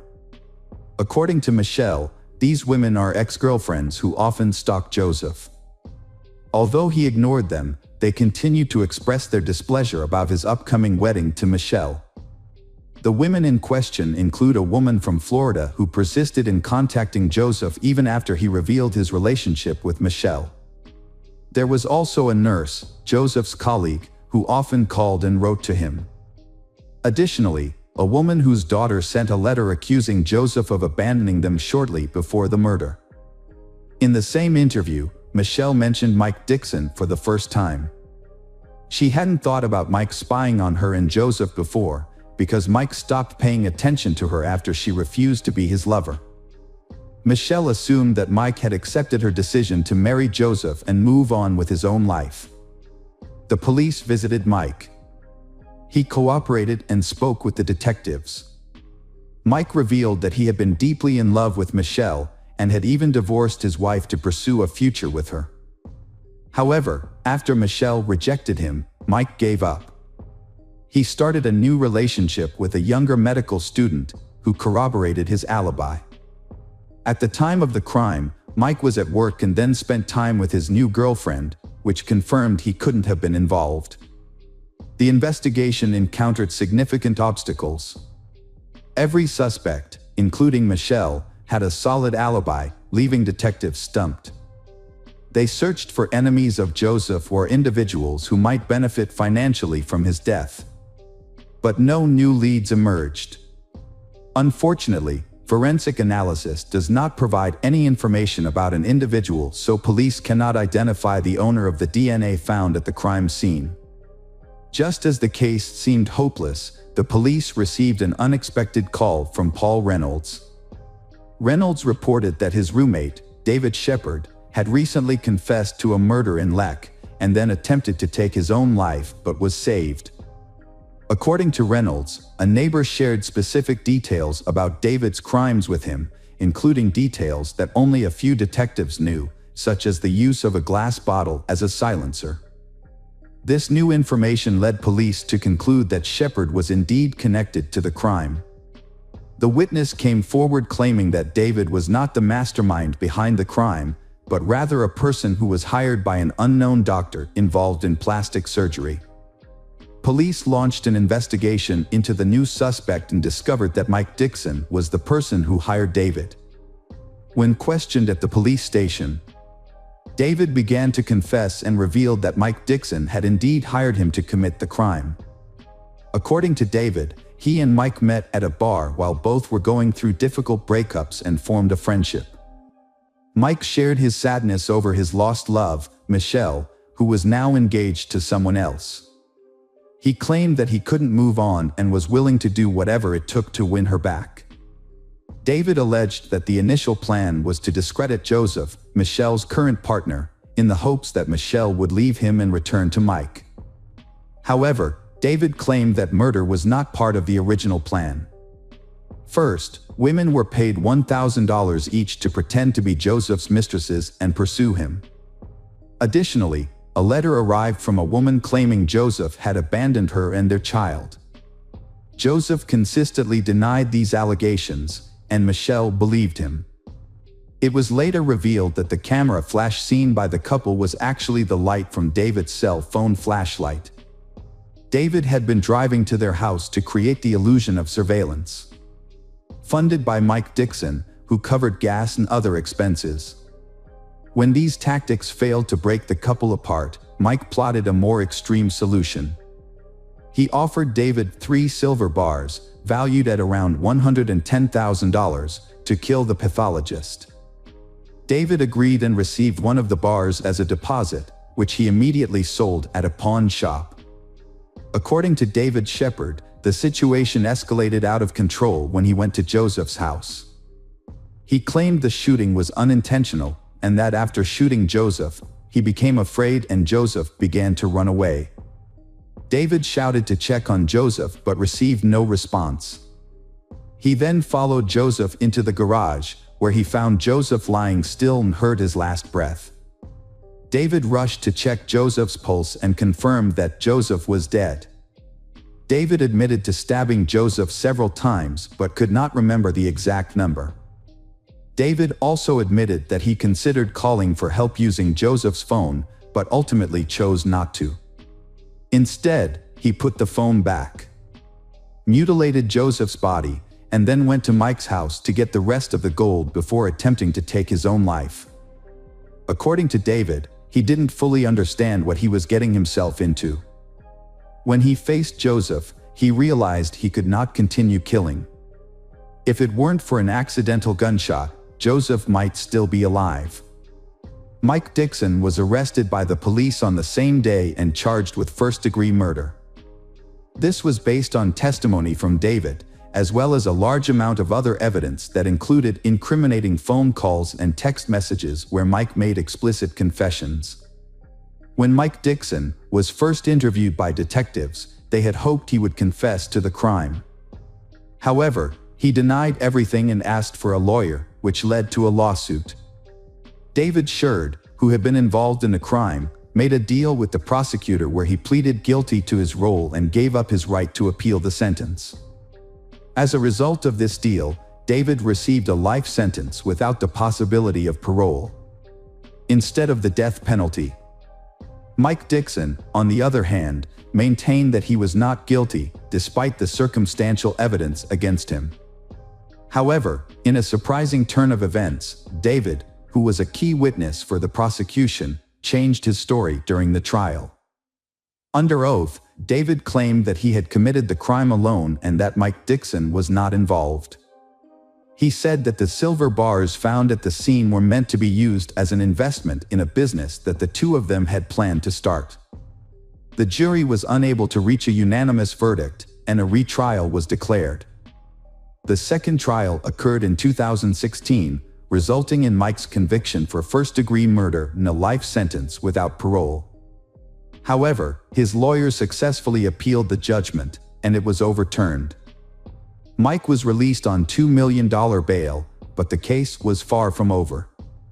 The prosecution sought to reinstate the original sentence through the state's highest criminal court, which would have otherwise led to a third trial. On February 11, 2019, the prosecution's motion was granted, and in April 2020, Mike's bail was revoked, prompting a new arrest warrant. The Texas Court of Criminal Appeals ultimately reversed the lower court's decision, reinstating Mike's life sentence without parole. The judge ordered Mike to continue serving his sentence, and he is currently incarcerated in a Texas prison.